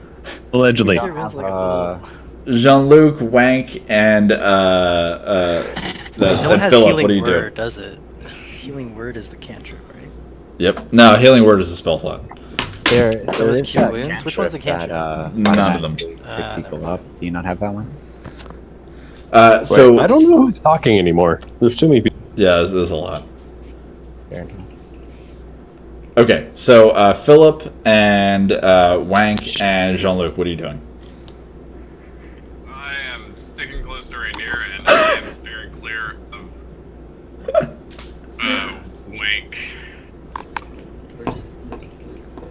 And I'm Okay, just right behind John Luke. Wank, what are you doing?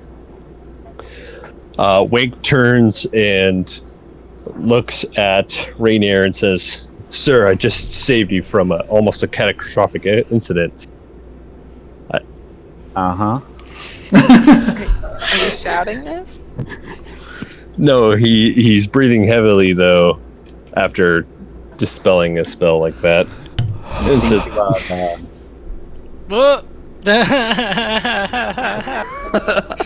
Shit. Wait, what? How?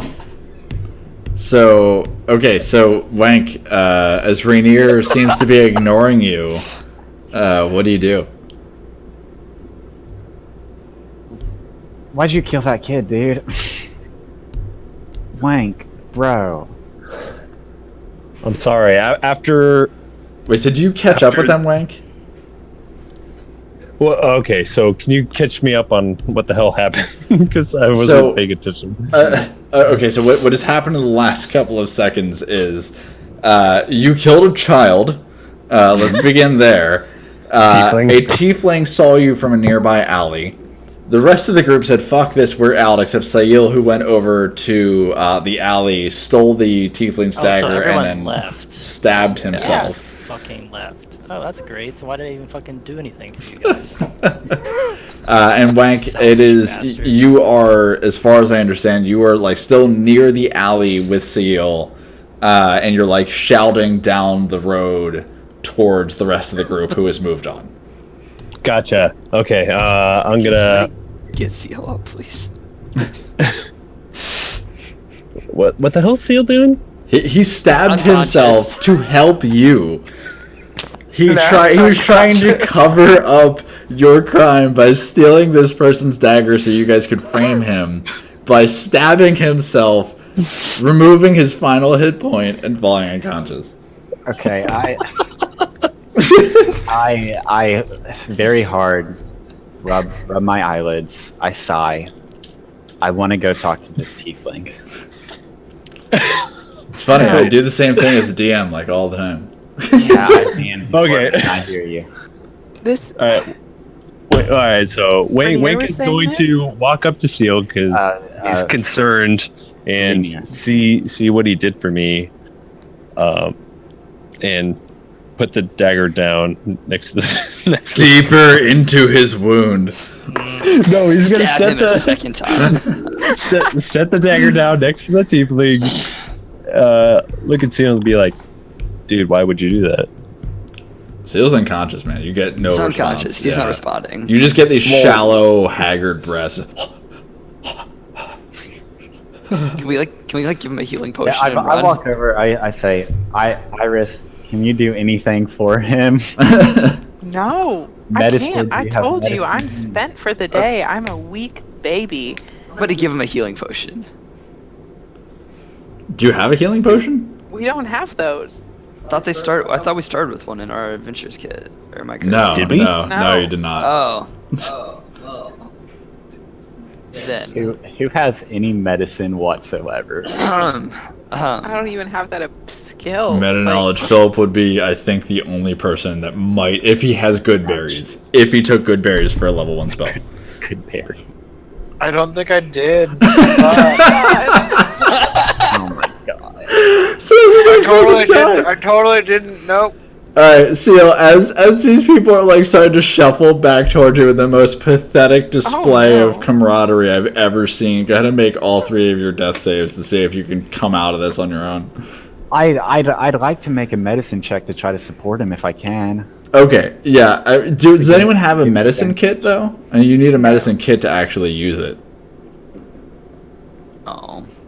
I don't think... Oh. Does anyone have a medicine kit that they could lend to him? No. Wank is going to look at his person and see if there's a way to stop the bleeding enough to get him into a medical facility. Well, I mean, he's rolling. Yeah, okay. Unless you have a medicine kit, a healing potion, or a way to heal him. Okay. He just passed all of his death saving throws. We're all All right, yeah. You see Seal like exhale this deep sigh of relief, and you see his breathing just sort of stabilize. He's still very much unconscious and will need to be carried, but he is not dying right now. Ben, look at my damn text. Oh, Jackson. All right. Have any guards showed up? Yeah. I want to make it very clear that I did not walk back. If you turned around, I didn't fucking turn around. But I didn't keep moving forward. But I didn't turn around either, to be honest. He doesn't want to go to jail again. He was pretty disturbed the last time that happened. Yeah. Oh, Ben, as a guild artisan, would I already have registered with Waterdeep's guild, or is that like a time process? I'll let you make the decision. So, as a guild artisan, as having the guild artisan background, you can choose to belong to one of the existing guilds, or if you'd like, you can use that background to very selflessly expedite the guild registration process to establish the League of Extraordinary Adventurers. So that's an or, not an and, right? That's an or, yeah. You can only have one guild membership in my world. Think about it. We can talk about guild paperwork later, dude. Yeah, I kind of feel like that's not a pressing issue at the moment. Oh, we're not gonna talk about guild paperwork. Fuck you guys. You're definitely not talking about guild paperwork right now anyway. You're unconscious.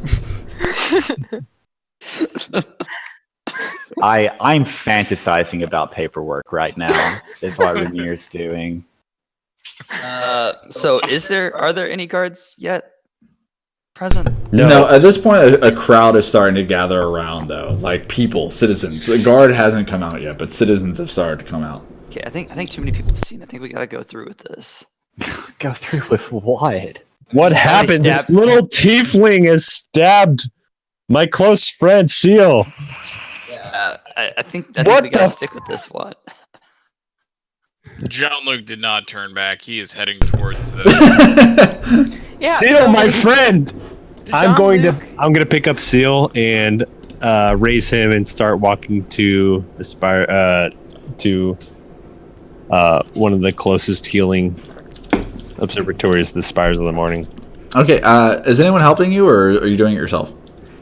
I'm going to lift him up myself. I think he's an half elf, right? He is a half elf, but go ahead and make a strength check to see if you can pick him up. I mean, you're still talking about a full grown man with, like totally limp body.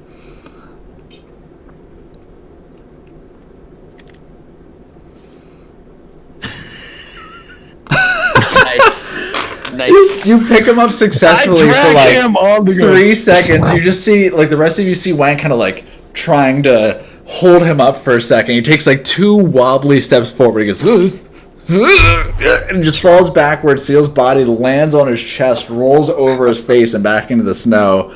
Wank just kind of shakes himself off, stands up, grabs him by his leg, and starts walking with Sayil dragging in the snow behind him through upwards away from the scene of the crime. But at this point, a fairly large number of Waterdavian citizens are standing outside, and a lot of them are kind of questioning out. The tiefling, who's still back there, by the way, is saying, they attacked an orphan, and they attacked me.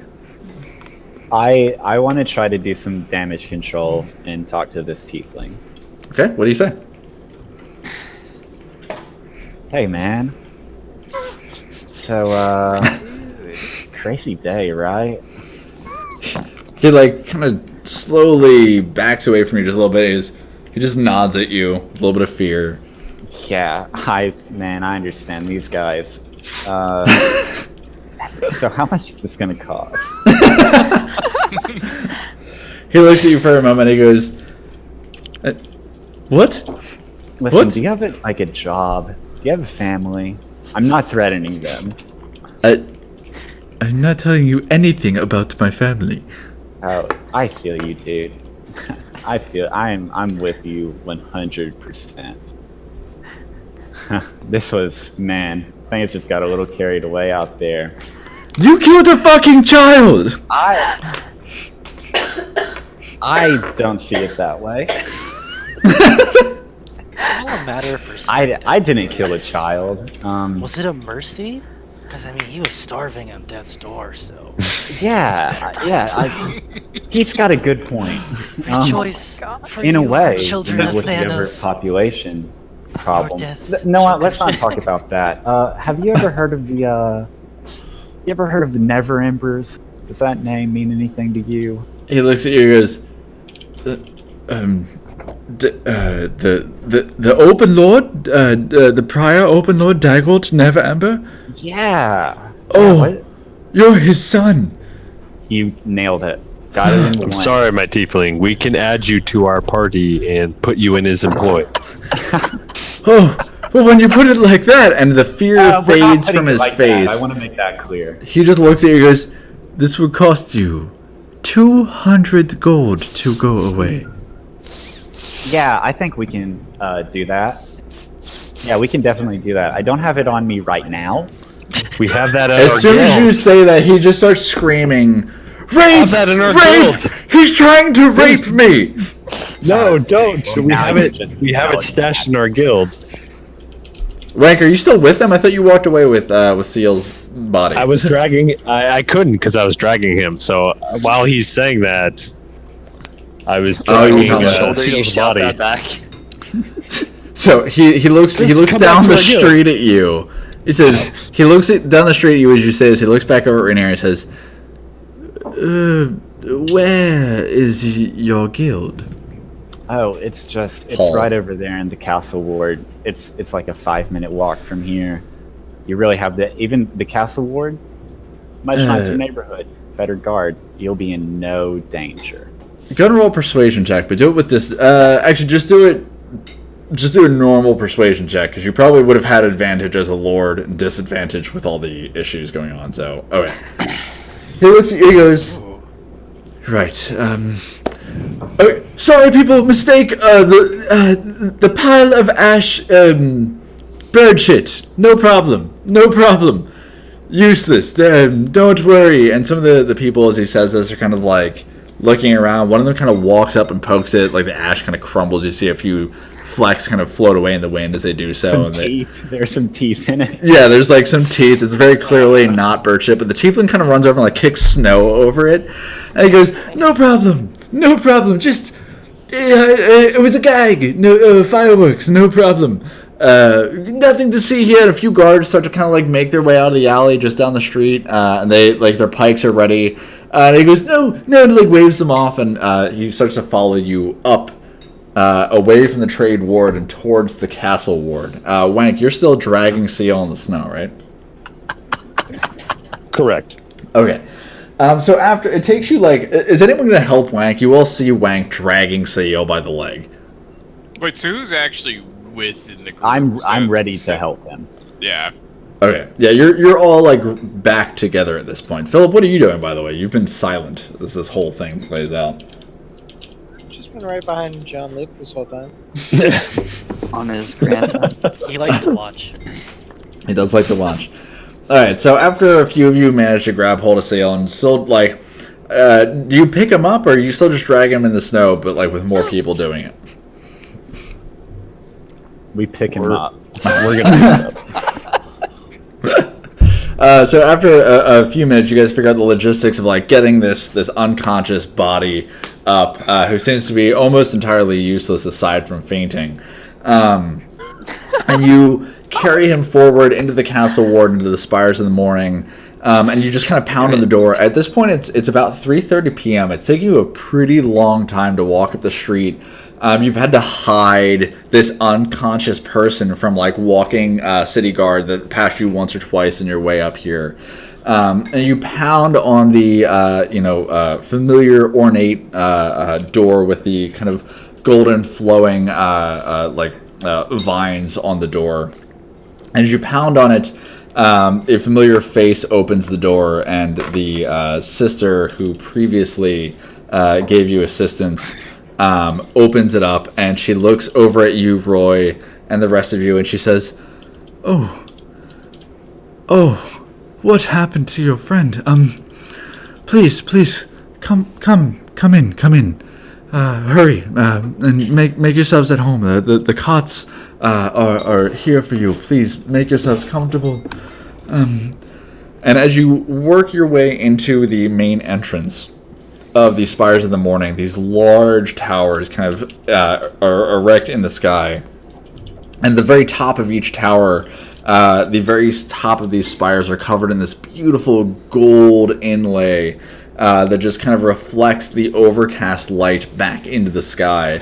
As you kind of work your way in, you also just enter into this warm garden. Despite the cold weather of the winter of Waterdeep, this garden seems to have a nice, just kind of temperate weather to it. It is covered in vibrant colors of flowers and different types of plants. Philip, you feel overjoyed as you see these once again, and you feel just incredibly enticed to go for a walk within them.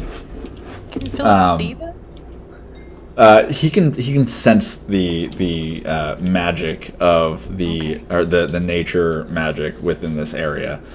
Okay. And as you kind of make your way further, and you walk through another double set of doors and into the warm entrance hall of the Spires of the Morning, where you are able to lay down Seal on a cot nearby a fireplace. You can see the tension and exhaustion in his body start to fade. As he dies. As he dies. Okay. So, Jesus Christ. Is that a What Bless would the you- Fall song? so what? Is that a Bless the Fall song? It is. As I lay dying. So, what would the rest of you like to do? I am gonna just lay into Wank. Why did you do that? It's like he was gonna die on his own anyway. You could argue it was a miracle. Save the He pain. was out in Over the and quick. cold. If you really wanted to kill him, all you had to do was walk on by. I'm sorry. It just was reaction. I couldn't stop myself. I could snap my fingers. It was literally a reaction. Mercy. The pun game is too good. That was a good one. It brought so much Oh my unwanted God. attention onto us. I understand. It's just when someone hits me, there's an uncontrollable rage. I don't know what to do. I snap. I slap him. Oh shit. Okay, go ahead and roll. You're playing a God damn it. ranger, right? Yeah. Yeah. Roll just a basic dexterity check, and Wank, as you see this coming, go ahead and roll a dex saving throw. Saw what happened to the kid, right? Oh my god, Wank. Oh god damn it! This big burly hand just comes out of nowhere. You don't even really see this coming. Your instinctual reaction is to protect yourself, but you don't know it from what. And out of nowhere, this hand crushes your cheek, and as it does so, you see this hand is covered with manly hair, and all you can think to yourself is, "Wow, this person is manly." And then it just continues. The follow through feels like it lasts for an hour, and your cheek explodes with pain. You take 1 point of damage. Are you using Hellish Rebuke? God damn it. He did say. I mean, fuck. Okay, Reaction. Jean-Luc, go ahead and make a dexterity saving throw.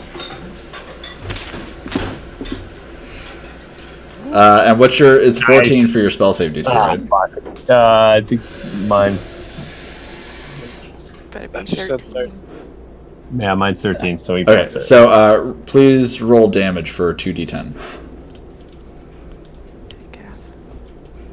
So All right, Jean-Luc, you take 5 points of fire damage as you explode in flame after you lay your hands on Wank. You ignite, and as you do so, a number of different nuns and homeless people who are just kind of hanging around the spires in the morning scream in terror and flee in every direction. I'm sorry. Roy's gonna get very Sean. agitated to see and be like, "This is the temple of my lord," and he's gonna just Jesus bear hug Christ. Jean-Luc and be like, and whisper like calming noises into his ear, but like very much like hold him. I lean over to Iris and go, "Are they always like this?" it's a bunch of man children. Clearly. And then Oh, she'll God. look to Roy and say, "For once in your life, you've done something great. What a good idea." So, Jean-Luc, how much Wink health did looks. you have? It's just I not had 10. I controllable. went unconscious. Oh no, you took no, Jean-Luc, you took 10. You took That sets him 5. unconscious? You took Yeah, no. 5. Yeah, you took 5. No. Yeah, because you're The yeah, last you're fight, was- I took 8 in that last in the warehouse fight. Oh, so you had 2. Okay, so you see Jean-Luc ignite in flames and immediately fall on the ground. His convulsions, though, manage to put out the fire before he incinerates himself. Jesus. So Philip's gonna shoot magic missiles out. Jesus fucking Christ. Everybody, please. Everybody, Oh my god. Okay. stop this. Well, he just attacked my grandson. What the hell is wrong with you? And Okay. I'm just gonna shoot magic missiles out. Okay, so Damn it. before magic missiles, Roy, what were you doing before that? I remember you I- whispered something. Well, I was gonna grapple Jean-Luc, but he's unconscious. Oh yeah. So I'm just gonna bear hug Wank. I Instead. was gonna say like before all, I didn't mean to cause damage by slapping him. It was more of Well. like a. Fucking- But we're here now. Yeah, no, we're here now. This is like I'm gonna bear hug Wank What? and like Oh, whisper that's- sweet wait, nothings what? to him and like try to calm him down. You Okay. did- Well, all right. So, how long has it been since I've cast it? Honestly, because I only have one. I think one. This would be like a total of 6 seconds. Philip, so you were using magic missile? Yeah. sorry. Well, I don't know if I was able to cast my reaction spell because it was. I only have one spell slot at level 1, so I don't even think I can cast it. So Wait, Yeah. what? And, wait. And Sorry. Wait. Looking to at be it now. fair, you Looking used at it it in now. the fight before, so I don't think you could have used it. Yeah, no, he as couldn't have before. used Yeah, I could. Oh. I could. Sorry. Thank God. Okay. I got. All right, so let's take a second to pause here. I put a lot of faith in you knowing your own characters. I generally will not look at your spell slots to make sure that you're telling the truth. So in situations like this, unless it's really out of the ordinary, which from now on I will have to recognize that attacking each other should be fairly out of the ordinary. I just tend to trust that you are following what the rules are. So please Yeah, make that sure was that on you me. do that. Yeah. So, So we're gonna oh, back co- this up and retcon this. You attempt to ignite Jean-Luc into flames. Nothing happens, and instead you No, get no, he smacked. couldn't ignite the child either. What? Well, sure. No, it's too late for used- that. We're not retconning that. You ignited Let's the child. just start yeah. the session over again. Yeah. Everybody, I'm tagged. Alright. Nice to meet y'all. I'm really All happy right, to be here. in meta, what's the restoration for a single spell slot? A long And rest. does a it long work rest. out of For a warlock, Wait. for a long rest, it's, Short or for a rest. warlock, it's a short rest. Yeah. That's true. You took a short rest. I So did take a short rest. My OC. yeah, so you were fine attacking the child. Well, No, not Oh. yeah, maybe not morally. yeah, morally not, but you by the rules were But okay. legally, yes. Yes, I legally think we you're took fine. a short rest after Technically- fighting the Kinku. Yeah. All right. For the purposes of this, we're moving Yeah, forward. yeah, So yeah, let's yeah. stop talking about it, and we're moving forward. Am I shooting That's it. magic missiles at him or not? You can do that if you No. like, but he hasn't technically cast Hellish Rebuke on Jean-Luc. He just got slapped in the face. Okay, so Wank, you just got absolutely crushed with Jean-Luc's hairy backhand. Alright, right. Ew. Now Roy is going to bear hug Jean-Luc and whisper calming words to him. All right, you feel. Go ahead and roll a athletics check to see if you can grab onto him. Jean-Luc, you can contest this with athletics or acrobatics, whatever you'd like.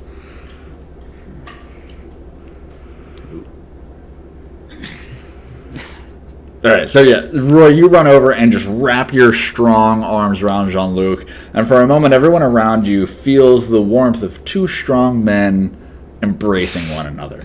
Although it is not reciprocated by Jean-Luc, I imagine. And what do you whisper to him? I'm like, shh. Two bros chilling in a hot tub. We can't save this boy, but we don't. And then I also shout out to the rest of the group. I'm like, this is the temple of Lathander. Let's stop acting like this.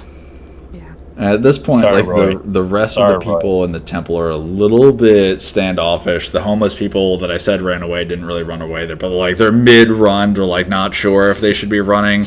The rest of the nuns are like not sure. They like one of them is like still half ladling some of the soup into a bowl, and they're like just waiting for this to go down. All sorry. right, Just I'm sorry. I just explain yourself. I can't. are we all calm here? I can't control my aggression when I'm inflicted with pain. Is just reaction. Right. Well, nobody's hitting anybody anymore. So I'm gonna let you go, Jean-Luc and Wank. You're not gonna blow anybody up on fire, and we're gonna go form a fucking adventurers guild. And And maybe this Wank, we kid can- wakes up. I didn't mean to kill a kid. I mean, you did, but past that. And I mean, Wank, as you are talking about how you didn't intend to kill a child, you feel some type of higher power overwhelm you for a moment, and you feel as if your very being is pressed into the floor of this temple that is both telling you to immediately leave and telling you to stay, and you're not sure why it is pulling you in both directions, or if only one thing is pulling you in in one direction while another is pulling you in a different direction. Bob, But Tom, who was that? Peter, John, the fuck? Roberta. You feel very confused as to what's happening, but you feel uncomfortable staying in this holy temple after having just murdered this innocent child.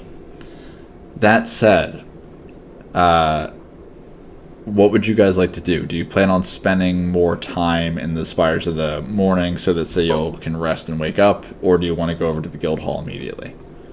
Can we leave him there with a note saying we're going to the guild hall? You can do that. Yeah, that way he can rest and recover, and then we can get a head start on that paperwork. Wink, feeling the presence of others above him, is going to sulk and paranoially look over his shoulders, and walk out and Okay. leave Seal. Seeing him be a little edgy, Iris is gonna, as surreptitiously as possible, use a message spell just to How? whisper a. You How? okay? Cantrips, motherfucker. Oh, messages cantrip? What? Is yeah. message a cantrip? I thought it was a spell slot. You boy, it's in my cantrip section. So Okay. It's a cantrip. Yeah, Yeah. she's right. Okay, perfect. What's the message with the spell? Huh. it's powerful as shit, dude. Okay. And she'll use it on Wank. She's just gonna, with a little point. fuck with his head. No. But she will ask him, what's going on in your head, friend? Do we need to be worried about you? We can talk about this later if you'd prefer.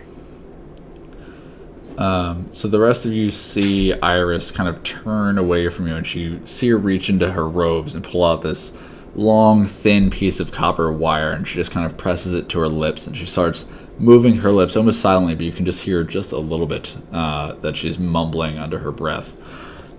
Wank, you hear this in your head, and you instinctually know that you can respond in a whisper.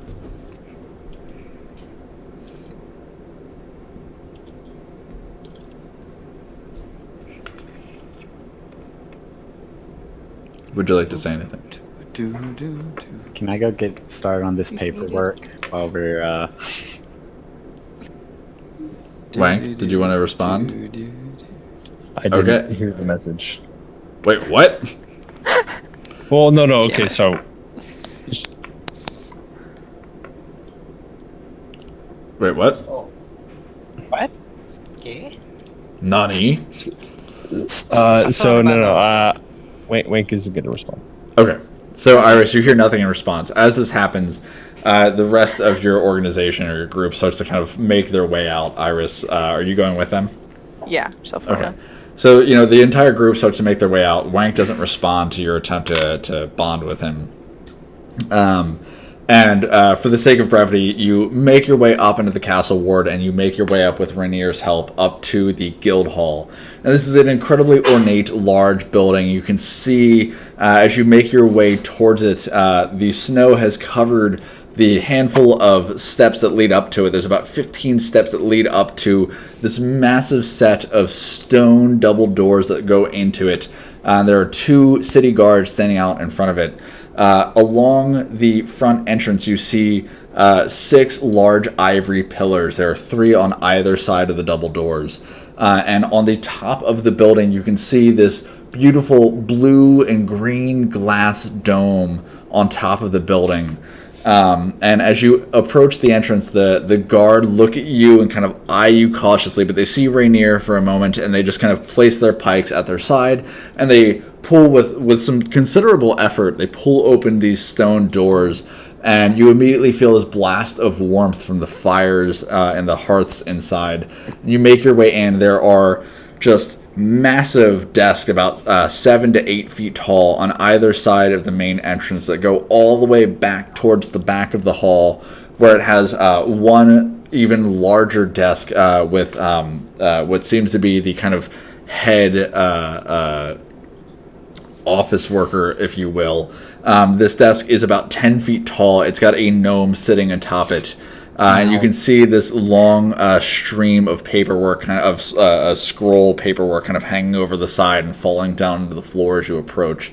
And he just kind of looks at you. He says, "What?" Now, if I can go before we interact with this guy, before we quite get to him, Sure. Torn up clothes, smelling like fish. I turn to the party and I go, "Guys, act like you belong here, okay?" Do I know this gnome by name, by the way?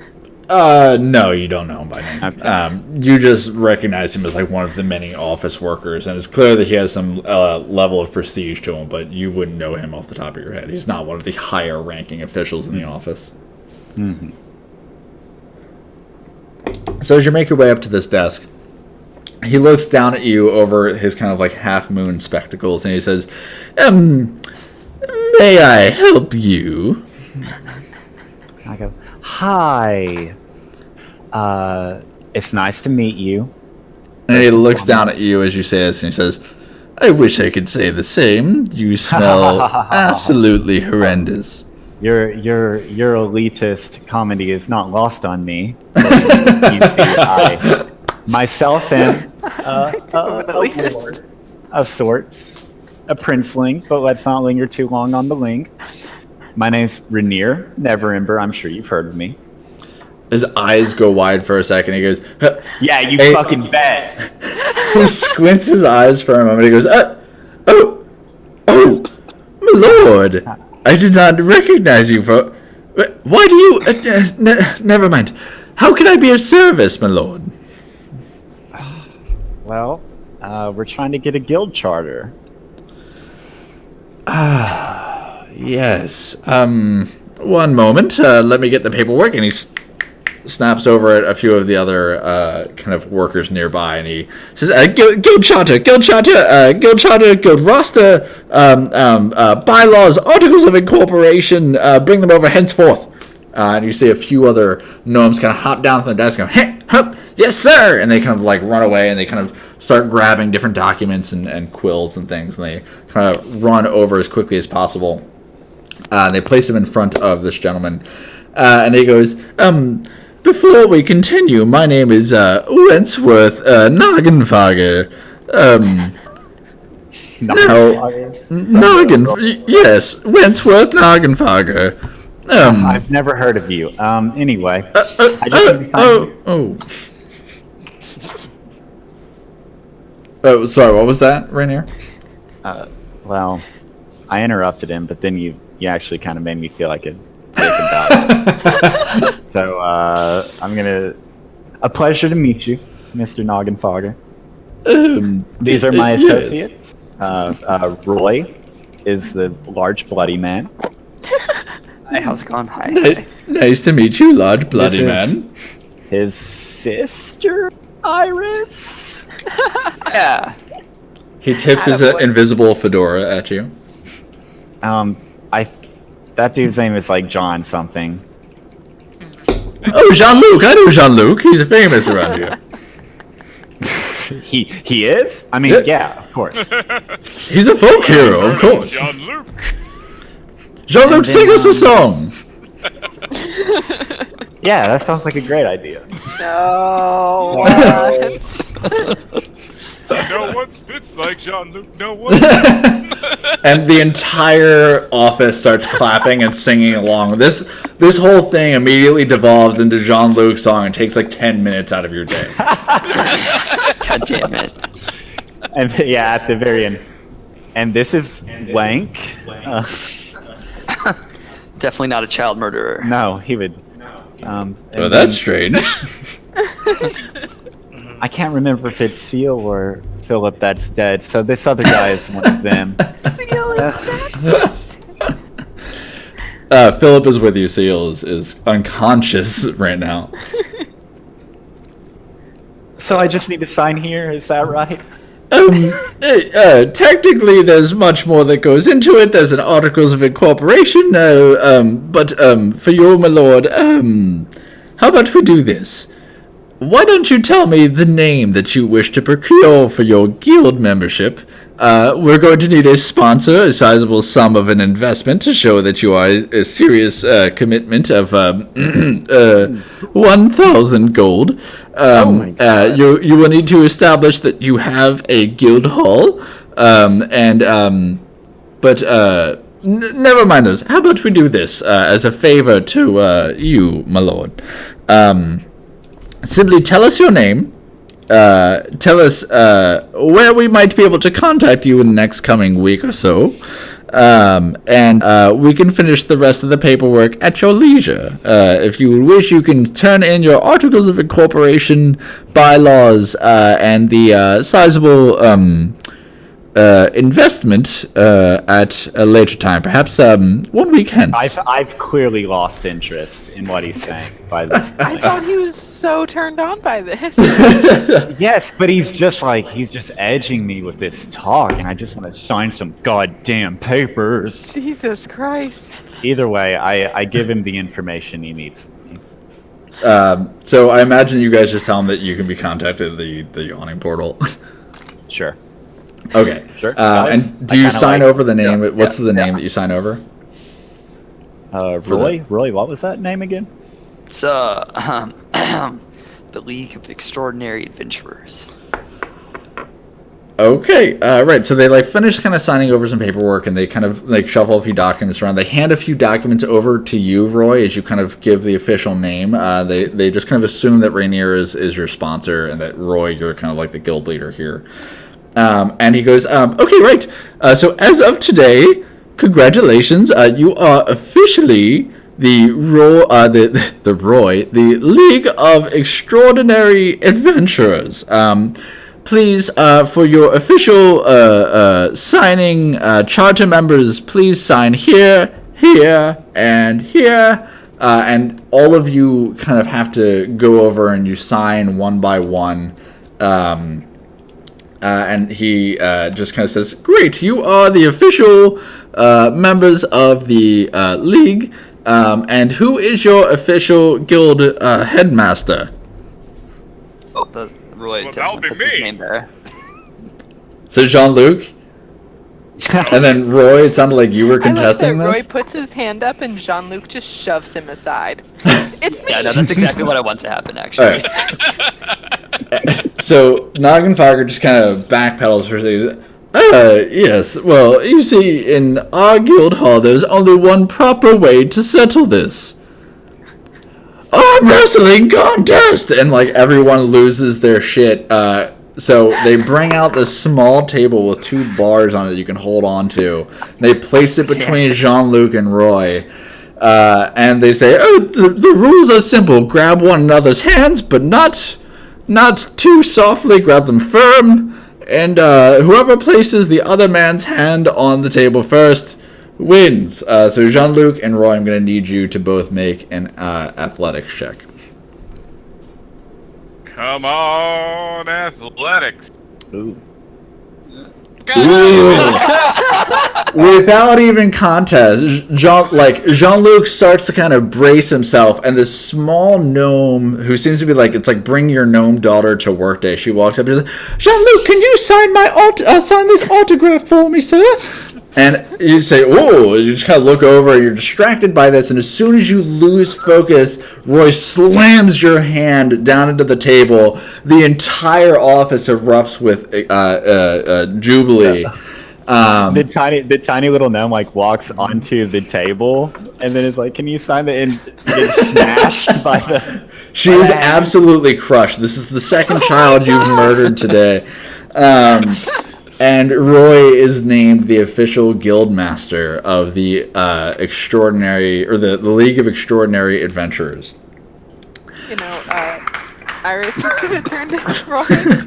Just be like, Burgermeister "This to isn't what I was Guildmaster, here we are." expecting, but I mean, congratulations, I guess."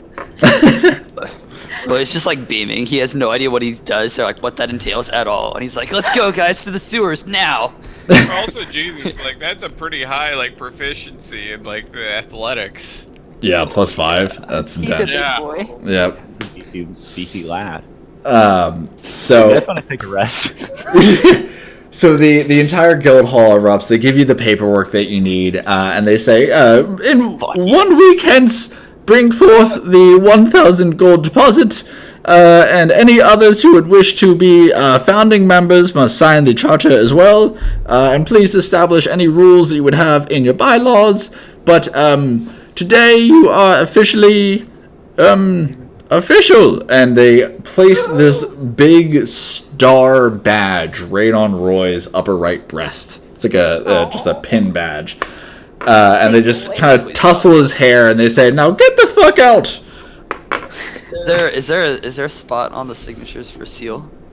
Yeah, there is enough room for as many founding signatures as you'd like. Put a smiley face signature with his name next to it. Okay, so you commit forgery. The member or the gnome looks at you and says, "Sir, I saw that you already signed. We cannot accept forged documents here. If you'd like your friend to sign, you can bring it to him and have him sign it." I'll bring him to sign it. My bad. He just kind of like I thought I could crosses sign that in out. proxy for him. And we're totally gonna get you your money. Noggin target. Okay, we'll look forward to it in 1 week hence. So we'll send the guard. I'm definitely going to be here next week, and I'll definitely get you your money. Great. It sounds like you're joining for each session. All right, He Rat. got his Anyway. thrill, and now he's gonna leave us. I see how this is. All Just so rack up the familiar. debt. And so with all the excitement, Roy just like takes off out the front door with all the excitement of making your way to the sewers. Did you want to make it back to the spires in the morning, or what would you guys like to do now? You are officially a guild recognized by the powers that be in Waterdeep. You are the League of Extraordinary Shit, Adventurers. dude. Does that mean we can kill people now? Let's go kill more tieflings! Jesus Christ. No, what it does mean, though, is that you can take official requests from the city and from other people with a little bit more leniency as to what would be applied to you. So you hell can yeah. be compensated for your services, for protecting the city. Killing, like bandits, for example, might not, land you in prison. It might instead result in you being paid. I like that. Now, All right. now, everybody, I took a really big risk doing this for you, and I literally don't know why I did. But I think you're good for it. I think that despite the, child killing and everything else that happened getting here, I think you're good people. Rainier, I appreciate you hearing or saying that. Thanks. I Yeah, appreciate to the it. sewers. We'll go out of our way to make sure that you remain in a bright star of the city Now, that what- your father bestowed. what say we go get some hookers? Take a long breath. Okay, so what would you guys like to do? I do think we need to take a long rest. Yeah. Yes. That way Seal can actually heal and stop dying. Okay. Yeah. So you take, this entire process of singing and arm wrestling and signing official documents and apparently getting hookers takes you the entire rest of the night. Those of you who decide to follow Rainier over to the Open Lily, which is Which is the everybody. I mean, come on, we know. Iris, do you join them? Oh no. Just for tonight. Iris stands outside It's a awkwardly in the celebration. cold while the rest of you go and whore. I understand, but I do feel bad that I've kind of alienated Iris, who I think I kind of have a sort of If you kinship. buy her a drink, she'll sit inside and hang out. She's not that much Fair. of a I don't party think Roy pooper. goes in either. The idea of going into a brothel with his sister right outside. It's not exactly a turn on for him. He's gonna stay outside too. Wank feels weirdly bad, and he's gonna go take a drink to Iris and just kind of sit in a corner and not talk to her, but kind of casually. You be know this like, whole Roy's fucking staring time. wistfully she's trying into to the talk to you. brothel. That was quite an experience we had. We're just gonna hang out silently. Philip, Jean-Luc, what do you two do? I follow, man. Yeah, bro. Let's get fucked up. Philip, what do you do? Same. Yeah. Okay, so Philip, Jean-Luc, and Rainier, you have the absolutely most ridiculous night, or absolute most ridiculous night that you've had in your entire lives. Philip, you can't see or hear anything, but you definitely feel a lot of things. It's like a supercut thing where it starts out and I'm like, yeah, this is awesome, bros. Then it cuts to me and I'm like, we're banging these chicks. Then it cuts and I'm like, I feel like nobody really likes me. And it hurts, but I get it. And then outside, you just see, and this is all happening to all three of you, and outside, you just see the most pathetic band of adventurers sitting on the doorstep of this brothel, drinking from a flask outside, and just, silently not saying anything, but sharing their own sorrows. Around 3 a.m., you all have taken, 3 points of exhaustion or near death from My standing God. outside. But you all make your way slowly back to the spires in the morning. The 3 or 4 of you that stayed outside are effectively dead, both inside and out at this point. You make your way into the warmth of the spires in the morning, and you take a long rest. Oh. There you go. Okay, I've reset. I've given you all long rest, so you should have full health, full spell slots, and all that fun stuff. So that Wang can continue to ignite small children. So, it is now 9 a.m. You slept in. Those of you who actually, every single one of you, with the exception of Seal, are all massively hungover. You are exhausted. Your head is pounding. And even though you slept by the fire, you feel like crap. One of the nuns walks over and she just kind of places some food and water by each of your beds, and she just kind of shakes her head in disapproval. And she says, Lathander would be disappointed. And she walks away. Who are you to speak for I'm God? disappointed. And then I'm kind of on the floor. She immediately she stares at you and she says, "This is no way to behave like a lord." And she, Son of a bitch. snaps her fingers and somebody comes over and starts scrubbing up your vomit. And it hurts because I know she's right. Also, like, how else is a lord supposed to act? I'm confused. All right. So, Sayo, you wake up with the rest of them. It's 9 a.m. And are you all making your way towards the sewers at this point? Best to the sewers. Okay. Wait, So I find the note. They left me a note, right? they did, and it says that they were going to the guild hall to register the guild. Did y'all fucking register the guild? Yeah. It was really sick. I got to do some Where's the dope ass paper? paperwork, man. I won an arm wrestling competition. Oh, Easy. interesting. Now I'm the That's guild how we- master. Very important And battle. the 17-year-old boy puffs out his little chest. And I kind of like point to the badge. And I'm like, I'm a guild master. Great responsibility. That is an important title. And then I hand him. Do I you have show this- him the contract. I'm like, yeah, sign here, sign here. I see it. Is my name crossed out already? Yeah. Yeah. I just crossed it out even more. He had I crossed it even misspelled more. your name and crossed it out. Yeah, I crossed I it tried to even more sign and for you, handed but they wouldn't back. let me. Good. Oh. I'm not gonna sign this. Whoa. Are you not going to adventure Okay. with us? Well, I'm a member of the Bakers Guild, so I can't exactly abandon them because they've shown me really nice hospitality. Whereas, I think most of you just kind of left me in the snow. Do you guys mind if I talk to Seal for a little bit? Do you guys mind if I take a We'll, minute? we'll walk ahead a little bit. We'll walk ahead. Okay. Yeah.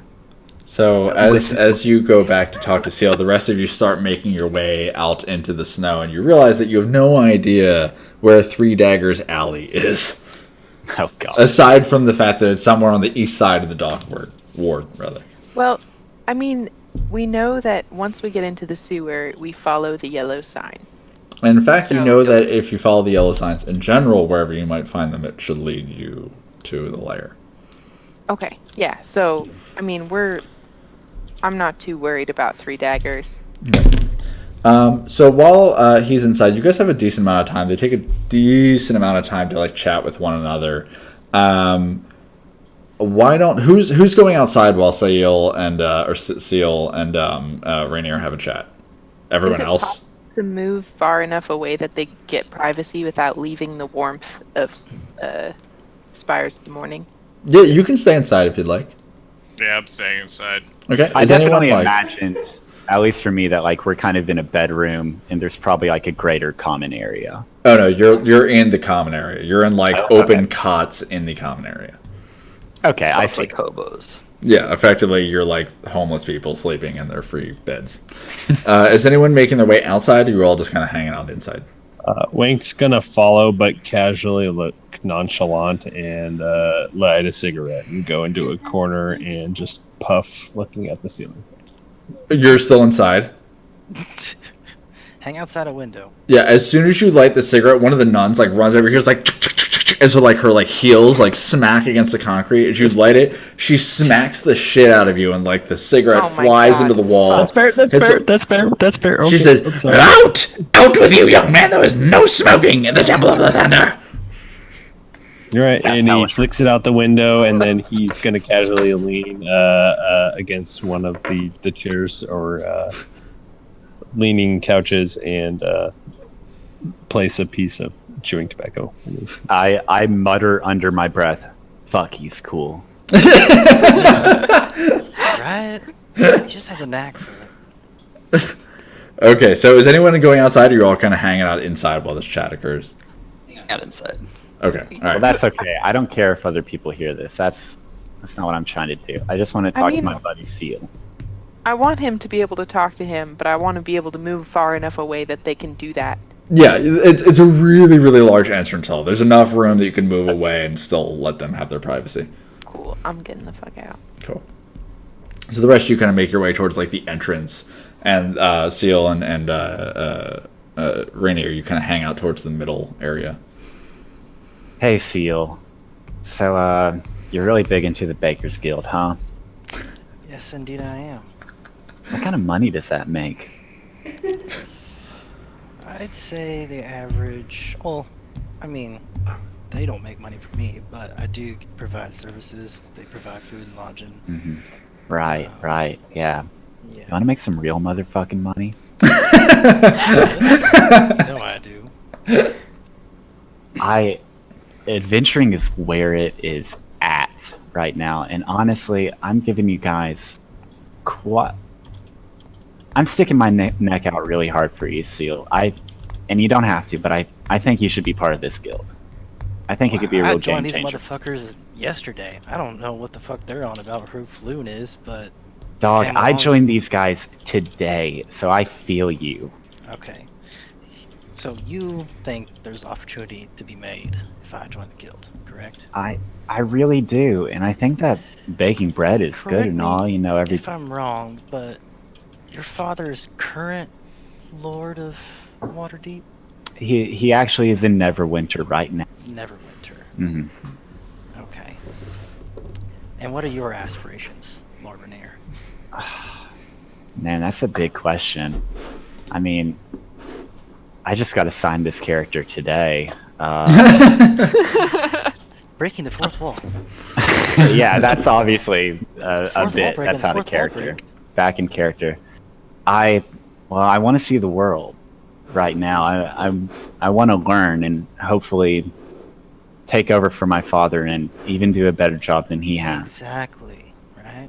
You have political aspirations. Now, the Bakers Guild isn't anything like huge, or I don't want to brag, but they do have a lot of outreach in the community. I understand. And they would be absolutely thrilled if I told them I knew Lord Rainier Neverember. And they'd be willing to throw in quite a bit of their own political power or assistance or charity outreach in your favor. I think Here, that's- here. Oh wait, wink, wink. Weirdly, just look somewhere else when he heard. John Luke, I- what's wrong with you? I That look that was Wank. Oh, wank. I look actually conflicted. I think Seal has made a great point, I'm a but my businessman. eyes narrow and I double down as I turn to him and say, "Well, God. you can make whatever decision you like, of course, but I actually think you have a special group around you." Really? Tell me what happened after I stabbed myself. God. Because I woke up here Well, alone. first you stabbed yourself, so. Alone after I gave you an so- out. I tried to When, Surprisingly- when Wank heard that, he's going to keep his head straight, but dart his eyes. Wait, over. Wang, do me a favor and roll a perception check. We're trying to listen in on them, so I'll let you know if you hear them.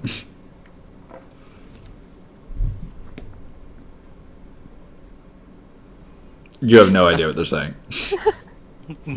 You know they're talking. Well, first off, we kept you from dying, so that's know. pretty sick, if I say so myself. And after a certain reaction caused a child to go up in flame, I Mm, saw an opportunity and I took it for the group. And I'm a little confused as to the result of that situation because it doesn't seem like there's trouble to be had, but at the same time, a lot of you weren't around. Like you kind of left. I I'm not roll. objecting to joining the guild. I do have conflicting guild membership, but what I'm trying to say is I can provide you a bigger benefit if I keep my guild membership with the Bakers, and maybe I can do some consulting work. That way you don't have to pay me, or you don't have to split the spoils with me in the guild I'm- membership. I'm I'd be nodding. willing I'm to nodding. lend- I'm hearing you out. I'm Willing to picking lend up what it. you're putting down, Mhm. and at the end, I open my mouth and I say, "I hear you.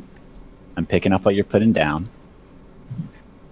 and I think we should talk about this later, after we find my friend Floon, and maybe you get some action in the field, and you change your mind. And I kind of wink at him. I put my hand on his shoulder, It would and take then a I lot kind of for me to change my turn mind. and start to walk away. Okay. So, as he works his way away from Seal, their conversation apparently fruitless, the rest of you see them parting ways. What would you guys like to do? You heading towards the sewer? I'm it's following a him. sewer. Okay. So you're still following along? I'll follow Rainier. Okay. So, Rainier, as you depart away from Seal, it's not clear that your conversation had a tremendous impact on his likelihood that he would join this group of adventurers. You got but, that right. It did, however, seem like you made an impression on him in terms of your skill in diplomacy, and it seems as if he is still following along, at least somewhat enticed by your ability to argue for logical reasoning. And each of you make your way back out into the cold morning. It's now about 9:30 in the morning. You kind of scarf down some food and you feel slightly rested, although hungover. And it is snowing fairly heavily now. It is very, very cold outside and even windier than normal. And you have a feeling that if you spend too much time outside, you will probably start to succumb to the winter chill. I'm going to need one of you, whomever you would like, to make an investigation check. He's got, what is that, wisdom? It's int. That, Wank already did it for you. So Wank, as he starts kind of sleuthing around the kind of alleys and different kind of side areas, looking for some sign as to where an alley might be, as you make your way back down the way of the Dragon Road and down towards the dock ward again. He keeps kind of diving in and out of the different alleys, and eventually, after he kind of brushes off some snow and some frost from some crates, he does eventually, after 3 hours of searching, comes across a yellow chalk symbol of a circle about the size of a palm with a number of different spokes coming out in every direction. And you finally get your first hint as to where you need to go. And you kind of dive into this alley, and after another hour of searching, making this about, 9:30. So it's now about 2:30 in the afternoon, and finally you make your way to a dead-end alley, and you see a homeless man sleeping at the end of it, and you can smell this rancid scent of body odor and sweat coming off from him. And you see a number of different crates in the alley, and you also see some footprints leading up to the dead end and a metal grating in the ground that is not covered in snow like the rest of the streets that you've been walking down.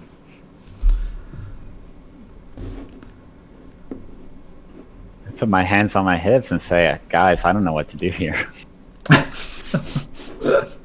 As he's saying that, Wank's going to sneak up to the guy and kind of hover over his sleeping body and tap his opposite shoulder, How's he sweating from which in we the approach. winter? Wait, say that again, Brendan? Or How's he sweating Sean? in the winter? You see, as you ask this question to yourself, you see a flask in his hand. You have a feeling that it's probably a sweat brought on by some type of alcoholism. Drank in sweat.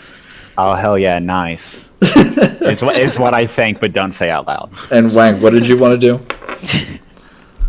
Wank kind of slowly walks up to his I like how poetic sleeping body. Sorry for the background noise. And he taps his right shoulder while he's sleeping to his opposite shoulder from which I approach. As you kind of tap his shoulder once or twice, and your fingers press against the kind of ragged cloths that he's covered his body with, you can feel the thick, unwashed, oily dirt that's kind of covering everything that he's wearing. And the first poke does nothing. He's you kind of poke him again with the heart. Martha Stewart, is that you? You, Martha Stewart? Who are you? And it throws up on the side of just like next to your feet, and immediately just kind of falls face first into his own vomit and goes back to sleep. Seeing him throw up makes me throw up. You see Rainier immediately go. That's unfortunate. Hangover's still hitting you hard, friend. Yeah, it's bad, man. Okay. Alright, so do we see any other indications of how, like, is there a vent into the sewer or anything like that? that we can tell? There's like a metal grate, Yeah. kind of like a Alright. sewer lid in the middle of the alley, right at the where Roy's the gonna meets point the at wall. it and be like, just like shout sewer and run up and like try to lift it up. Yeah, you actually it lifts pretty easily. It doesn't even seem that heavy. You manage to get your fingers like under it. It seems to not fit the hole too well, and just kind of lift it off. It really doesn't take that much effort. The lid just kind of falls off to the side. I wanna say that like Roy puts his whole force behind it, thinking that it's heavy, and like sends the grate flying over his head. You see Roy kind of kneel down for the first time in his entire life with some level of caution, using his legs to lift rather than his back, and he just shoves this entire thing. You see this thing flip about 7 times before it smashes into the wall. The homeless man wakes up, and it throws up again as the metal lid smashes back down into the ground. Deadlift just the bar. While he does that, Wank is going to pat his head soothingly and then investigate I his don't throw body up this time. and try and steal whatever's on his person. Okay. Alright, Roy's just gonna jump down this hole. Oh, if he sees a ladder, he's gonna climb down it, but otherwise he's jumping down it. There is a ladder down. And as you search the homeless man's body, Wank, the only thing you find on him is a flask that is half full of some type of really foul-smelling alcohol. He's going to pocket it. Yeah, You have a very strong Wait, feeling the let's homeless see man this. is... Jean-Luc, go ahead and make actually, what's your passive perception? For 12. Okay, Wank, go ahead and do a sleight of hand check for me.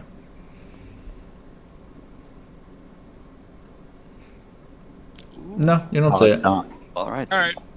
In fact, none of you see this. He just, as far as you know, you just see Wank just kind of walking up, patting this guy's head. That's it. Roy just slides down that ladder. All right, Roy slides down this ladder, and as you do, Roy, you are engulfed in utter darkness. The sewers down here have no light whatsoever. For those of you who have dark vision, you can see, shapes and just kind of gray colors, but nothing else. At this point, Roy kind of shouts back up and says, "Guys, it's dark down here. Do y'all mind lighting a torch?" Roy, as you kind of slide down this ladder, you slide down a good 20-25 feet. And as soon as you hit the ground, you splash into this putrid water. And this it's a stream that kind of flows along the sewer tunnel, which leads in 2 directions. In one direction, you see a tiny symbol. Actually, no, Roy, you can't see anything yet. So actually, Roy, you splash into the stream and you see nothing. Can I light my own torch, or is that like something I can't do in the dark? You can light a torch if you'd like. I'll light my torch. Okay. As you light this torch, you just see that there's this kind of putrid, greenish brown water flowing around your ankles at this point. You feel like this squishing sensation between your toes as you kind of like move around in it. You see that the stream flows along the sewer tunnel and then leads into 2 different directions. In one direction, you see a tiny symbol drawn on the wall with this yellow chalk, and it's about, again, palm-sized, with 10 equidistant spokes radiating out from its circumference. But you can only see, 20, 30 feet ahead of you. I yell down and ask Roy what he sees. I yell back up because I see one of the yellow signs. I see one of the yellow signs coming down here. We gotta go. Oh, hell yeah, and I go down after him. Okay, what do the rest of you do? I follow as well. Yeah, let's do it. Okay. Fuck, it's dark. Point, like Roy just starts sprinting down the sewers, like trying to follow the signs. Okay. Maybe Cast slow down a little bit, mate. There could be traps. Slow down. Sorry, I forgot that I was muted, but yes, following. Okay, so each of you kind of makes your way down into the tunnel, and you just kind of leave the entrance open to the winter winds. So you see this kind of fading, disappearing moon almost of Waterdeep above as you kind of make your way See, down now, into the tunnel. now you're making it sound like I want to go back and put the grading back. Yeah, but it's too That's late. super out of character. It's I so don't- I fun don't- describing things like a DM or as a DM. Rather. I hear you. So Back in as character, I do nothing about it. so as you run down the sewer, each of you kind of splashes into this putrid stream, and your nostrils fill with just agony as you smell feces and sweat and the very broken dreams that makes up the lower levels of Waterdeep underneath. I throw up again. You see Rainier vomit as he continues to run after Roy, who seems totally Let it all unaffected out. by this. Let it all out. Let it all out. And after about an hour of Roy charging ahead, literally an hour, you are exhausted, and Roy does not slow down the entire time. He is running with the full exuberance of a 17-year-old on a mission, probably to go find his girlfriend. And he, at each step of the way, every time the sewer winds and twists and turns, you see the familiar yellow chalk symbol of a circle with 10 spokes coming out in equidistant sizes. And Roy turns along each direction. At one point, he stops confused. He turns down the wrong one, runs for about 10 seconds, turns around, runs back, and runs down the correct one. And after a while, you finally make your way towards this Y-shaped intersection. And at the very tip of this intersection, you actually see not one but two kind of grapefruit-sized creatures that are just kind of floating, and they seem to be almost guarding this area. They see your kind of the orange glow of your torch coming forward, and they both turn towards your direction and bare their teeth at you. One moment. Are these familiar creatures? Yeah, so I want to go totally out of character. I know what that thing is. Can I make an intelligence check to see if I recognize it, or what do you want? Rainier has a background in adventuring. Go ahead and make an Arcana check, Rainier. And Iris, you can make an Arcana. I have no idea what let's say that that actually Iris was trying to do the same thing. So Rainier, go ahead and roll it with advantage. Can Wake do as well? Just for the sake of my own headache, usually when I do checks like this, it's just going to be one person. If there's multiple people trying to do it, you'll do it with advantage. That way, it's like everyone helping, quote unquote. Does a 13 behold what it is? One moment. So But if I'm assisting, does she get advantage? Oh no, that's his advantage. Never mind. you're all so right now we've got multiple people trying to do the same thing. Yeah. So one person No, is I going to got it, roll, I and got then I thought Iris was rolling that, right? It was Rainier. No. Okay. So I'm going to share you. Actually, before I share, what was your marching order? Roy, you were clearly in front. What about the rest of you? If I hadn't figure been- I was back. Okay. If I hadn't been muted, I would have hopped in immediately following Roy. Neverember. Oh, Neverember. Okay. Well, he got the jump on me. Okay. So Neverember, were you right behind Roy? I was. Okie dokie. And I actually don't have you. Wank was in the back. He was trailing. I'll trail with Wank. Okay, one moment. I need to get Neverember. You don't have. Did you choose a token yet? You did not. Oh, you did. I did. He yeah. did. I'm a dude. Strange. Why is that not showing up for me? Okay, one moment. He's like, baby. Okay, so we've got. So it was Roy, then Neverember, and then who? Then Iris, and then Iris. And then probably be Jean-Luc. who? Okay. Philip, I imagine you're like by Jean-Luc's Right side. Are you behind him or like to his side? Yeah, well, either way. Okay. And then Wank, Rogue Wank, where do you want to be? Are you behind Seal or in front of Seal? Yeah. Wank. Wank Muted? is now in front of Yeah, Seal. he's muted. Okay, perfect. Mike is muted. Okay. Yeah, you're doing Sorry, all the yeah, I don't see. Yeah, I don't see any order whatsoever. Okay. Yeah, it was for me before I shared the sheet, so you guys didn't meta go, oh, well, I was technically here. So, okay, so as you like run Yeah, up, but I was technically at the back, right? yeah, absolutely. So as you run up, you see these two kind of grapefruit-sized creatures, one kind of guarding each of the intersections. The one of them clearly has the one on the right side clearly has the yellow symbol that you've been looking for to guide your path so far. But these two are clearly guarding your way, and as they stare at you, they kind of bare their teeth and hiss, and you hear this really high pitched squeal from one of them, just kind of. Rah! And the other one just looks at you and says, "Xanathar says you may not come." Go ahead and roll initiative. Okay. And also, can you hear the music? One more time. How do you roll initiative? Character sheet, and actually, I might be able to roll initiative for all of you. I think I can. Actually, you all roll initiative for yourselves. I'm not doing it for you. Yeah, I rolled a 21, so please don't roll it for me. Yeah, no, you're good. Do your thing. MVP. Ooh. Right. I'm gonna muscle around you. Yeah. Roll, the roll, Guildmaster's got the 5. roll initiative. Wank again because a 4 is just not appropriate. Doesn't Okay. fit your station. So, is everyone good? Did everyone roll? Mm-hmm. Okay, Hold on, if you click on the, Say what? What was that, Roy?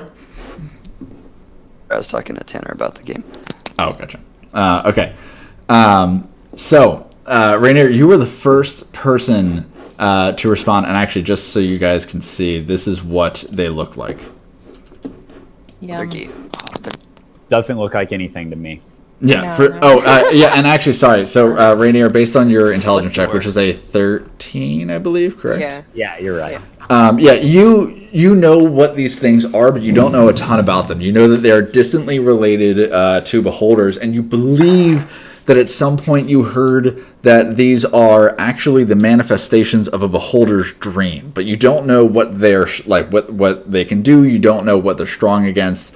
You don't know how much health they have. You only know that they are very, very similarly related to beholder and therefore very dangerous. I tell the party that.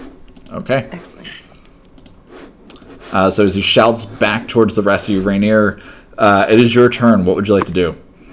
And also, so Rainier, if Roy didn't explain this to you, each of the squares are 5 feet, so you can move your character like that. And then if you want to attack something, you click on your token, then hold Control and click on the token that you want to attack, and then you can roll your attacks, and it'll automatically apply damage and stuff to the one you targeted. Say that one more time. The holding. So you click on your token, and then you hold Control, and you click on the target that you want to attack. And then from there, it'll establish that as your target. And then from there, you'll be able to apply damage and all that fun stuff. Thank you. I'm sorry. No, you're fine. You have to like click actions down at the bottom. Yeah. Okay. So. Okay, so Rainier, you're still using your rapier, right? That's correct.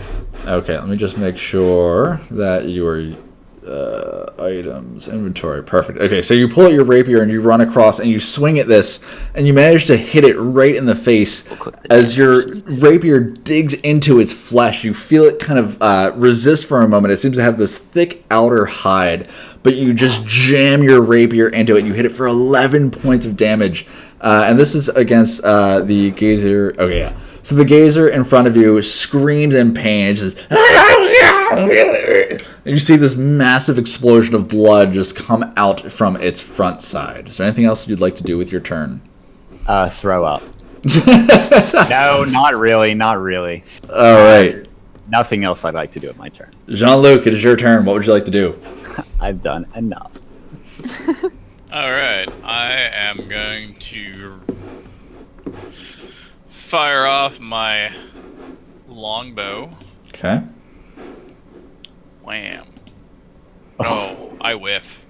Oh yeah, you That you sucks. draw your bowstring for a moment. You try to aim it. It's really really dark in here, and the kind of flickering, dancing light from the torch being held in front of you kind of seems to make these gazers look larger than they are. And you kind of loose it. You all hear the satisfying thrum of his bowstring. The arrows soar through the putrid stench of the sewer. You just hear plunk as it sinks into the water and misses the gazer entirely.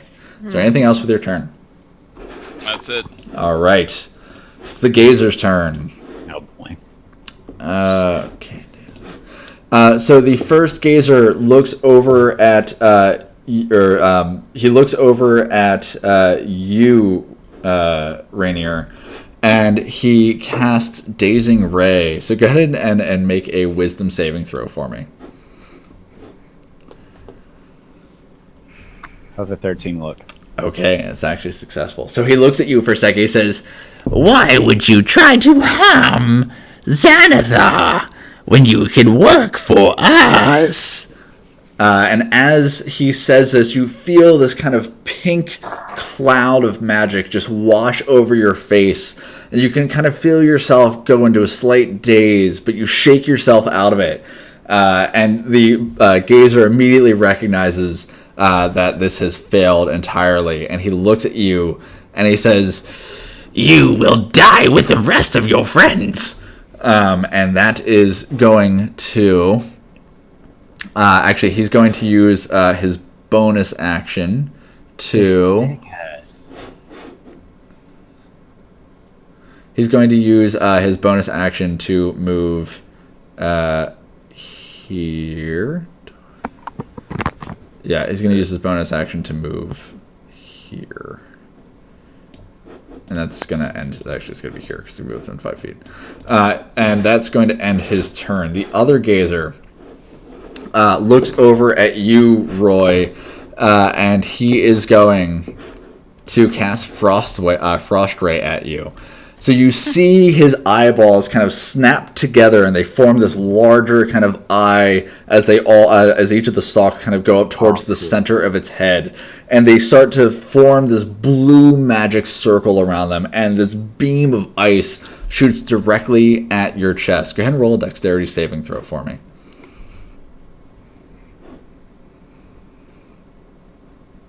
Okay, you see this coming, and you dodge out of the way just in time, but it still manages to catch you right in the leg, and it hits you for 5 points of cold damage.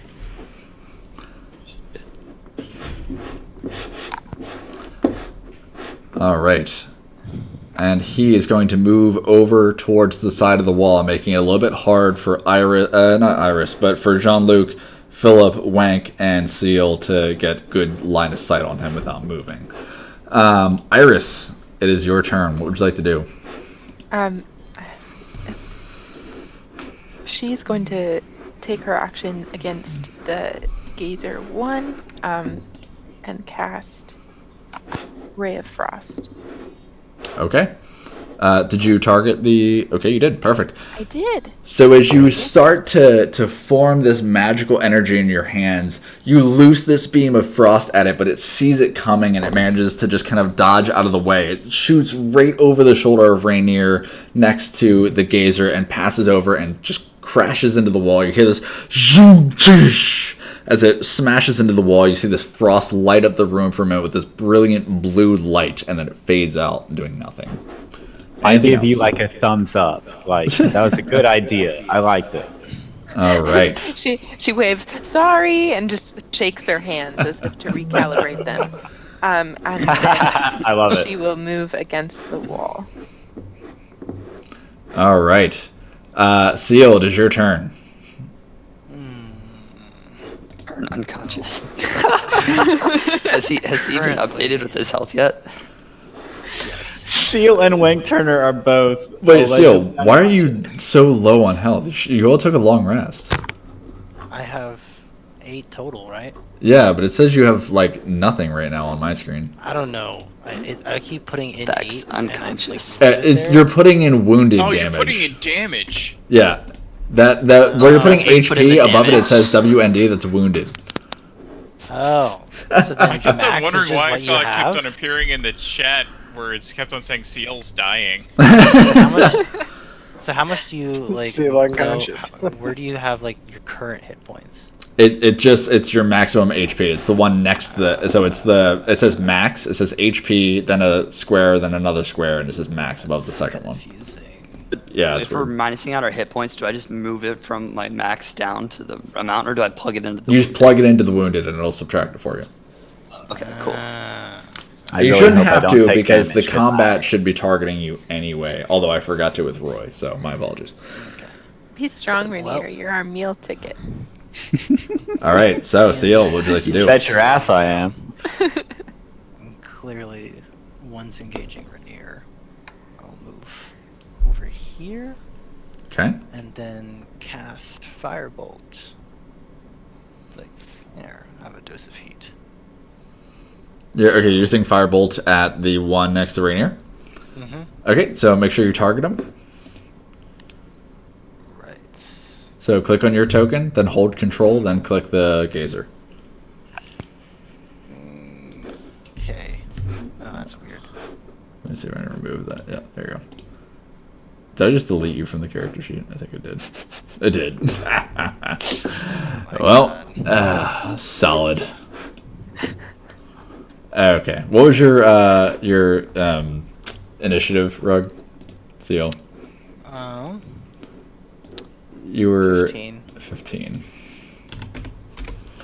Okay, so go ahead and try that again. So click your character token, then hold Control, then click the Gazer. Yep.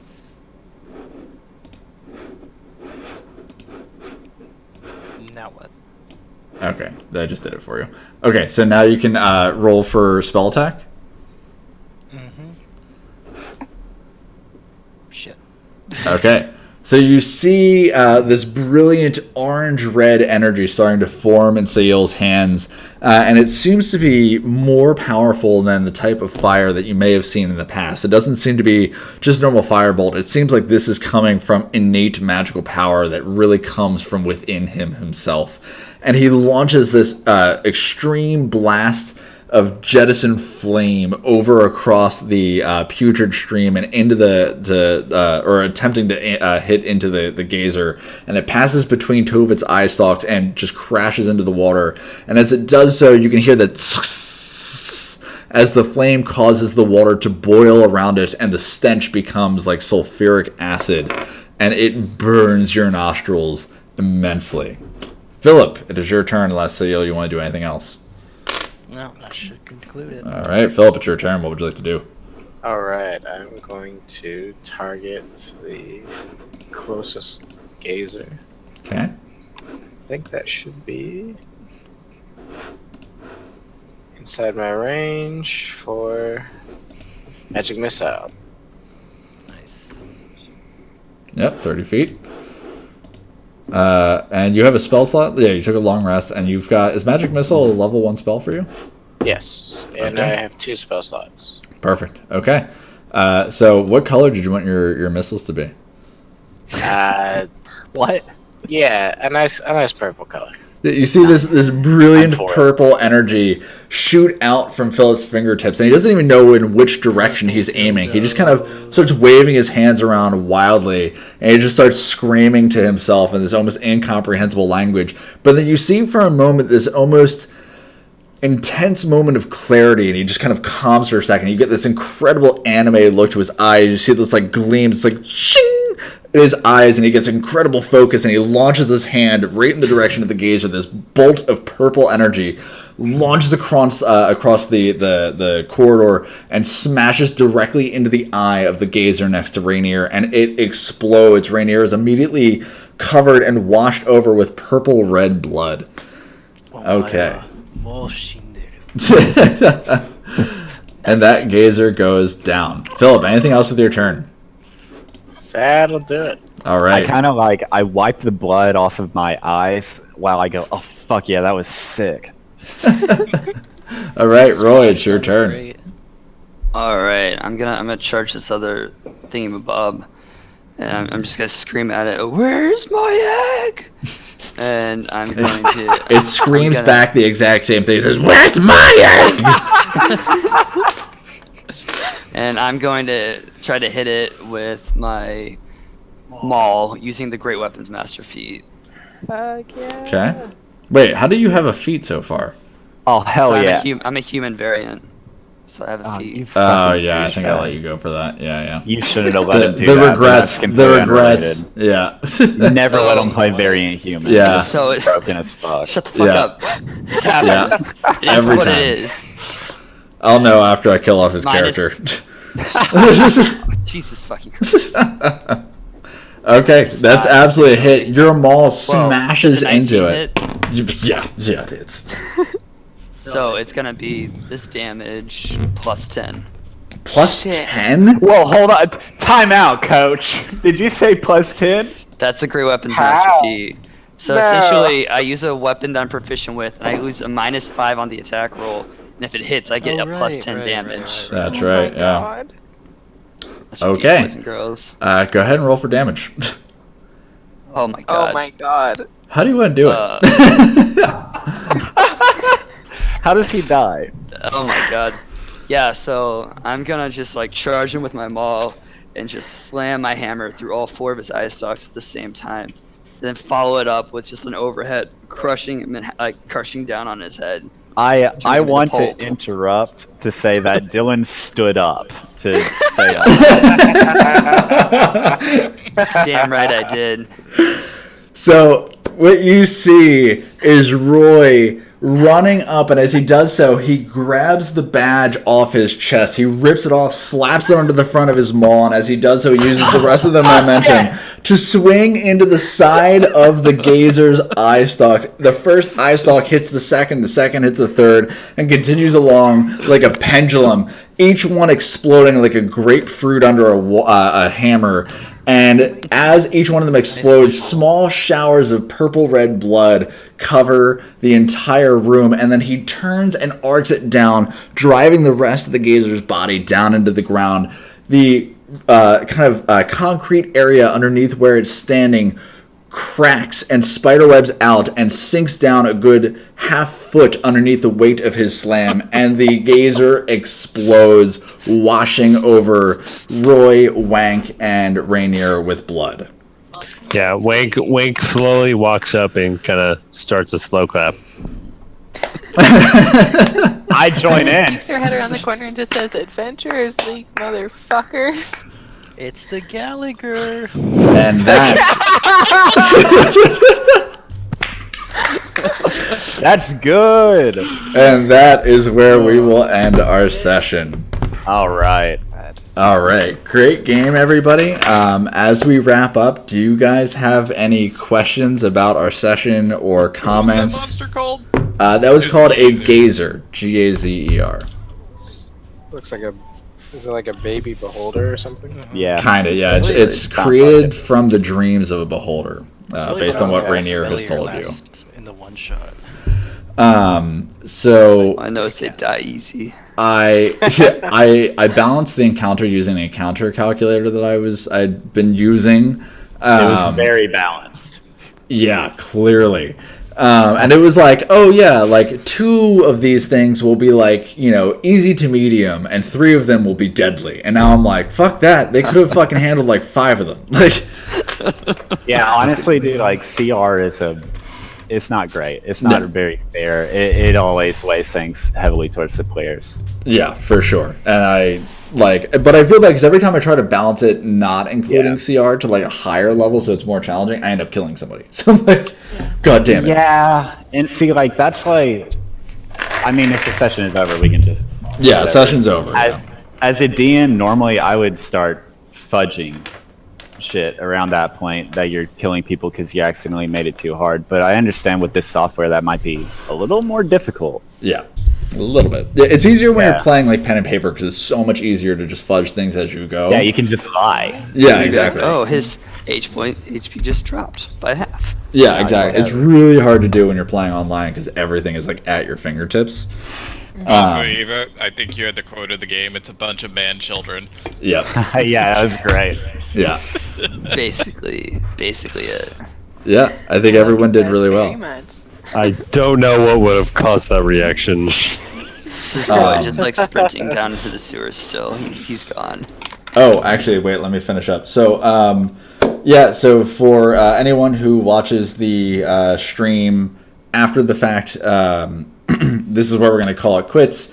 Thanks for tuning in. Don't be afraid to smash that like button and stuff, and then whatever. Smash the fucking bell. Yeah, the subscribe. party! You like that shit! And then I'm gonna do a giveaway for stuff. I think I got a box of tacks. I'll give you if Shut you the enter my fuck up. giveaway. All right, I'm ending this thing.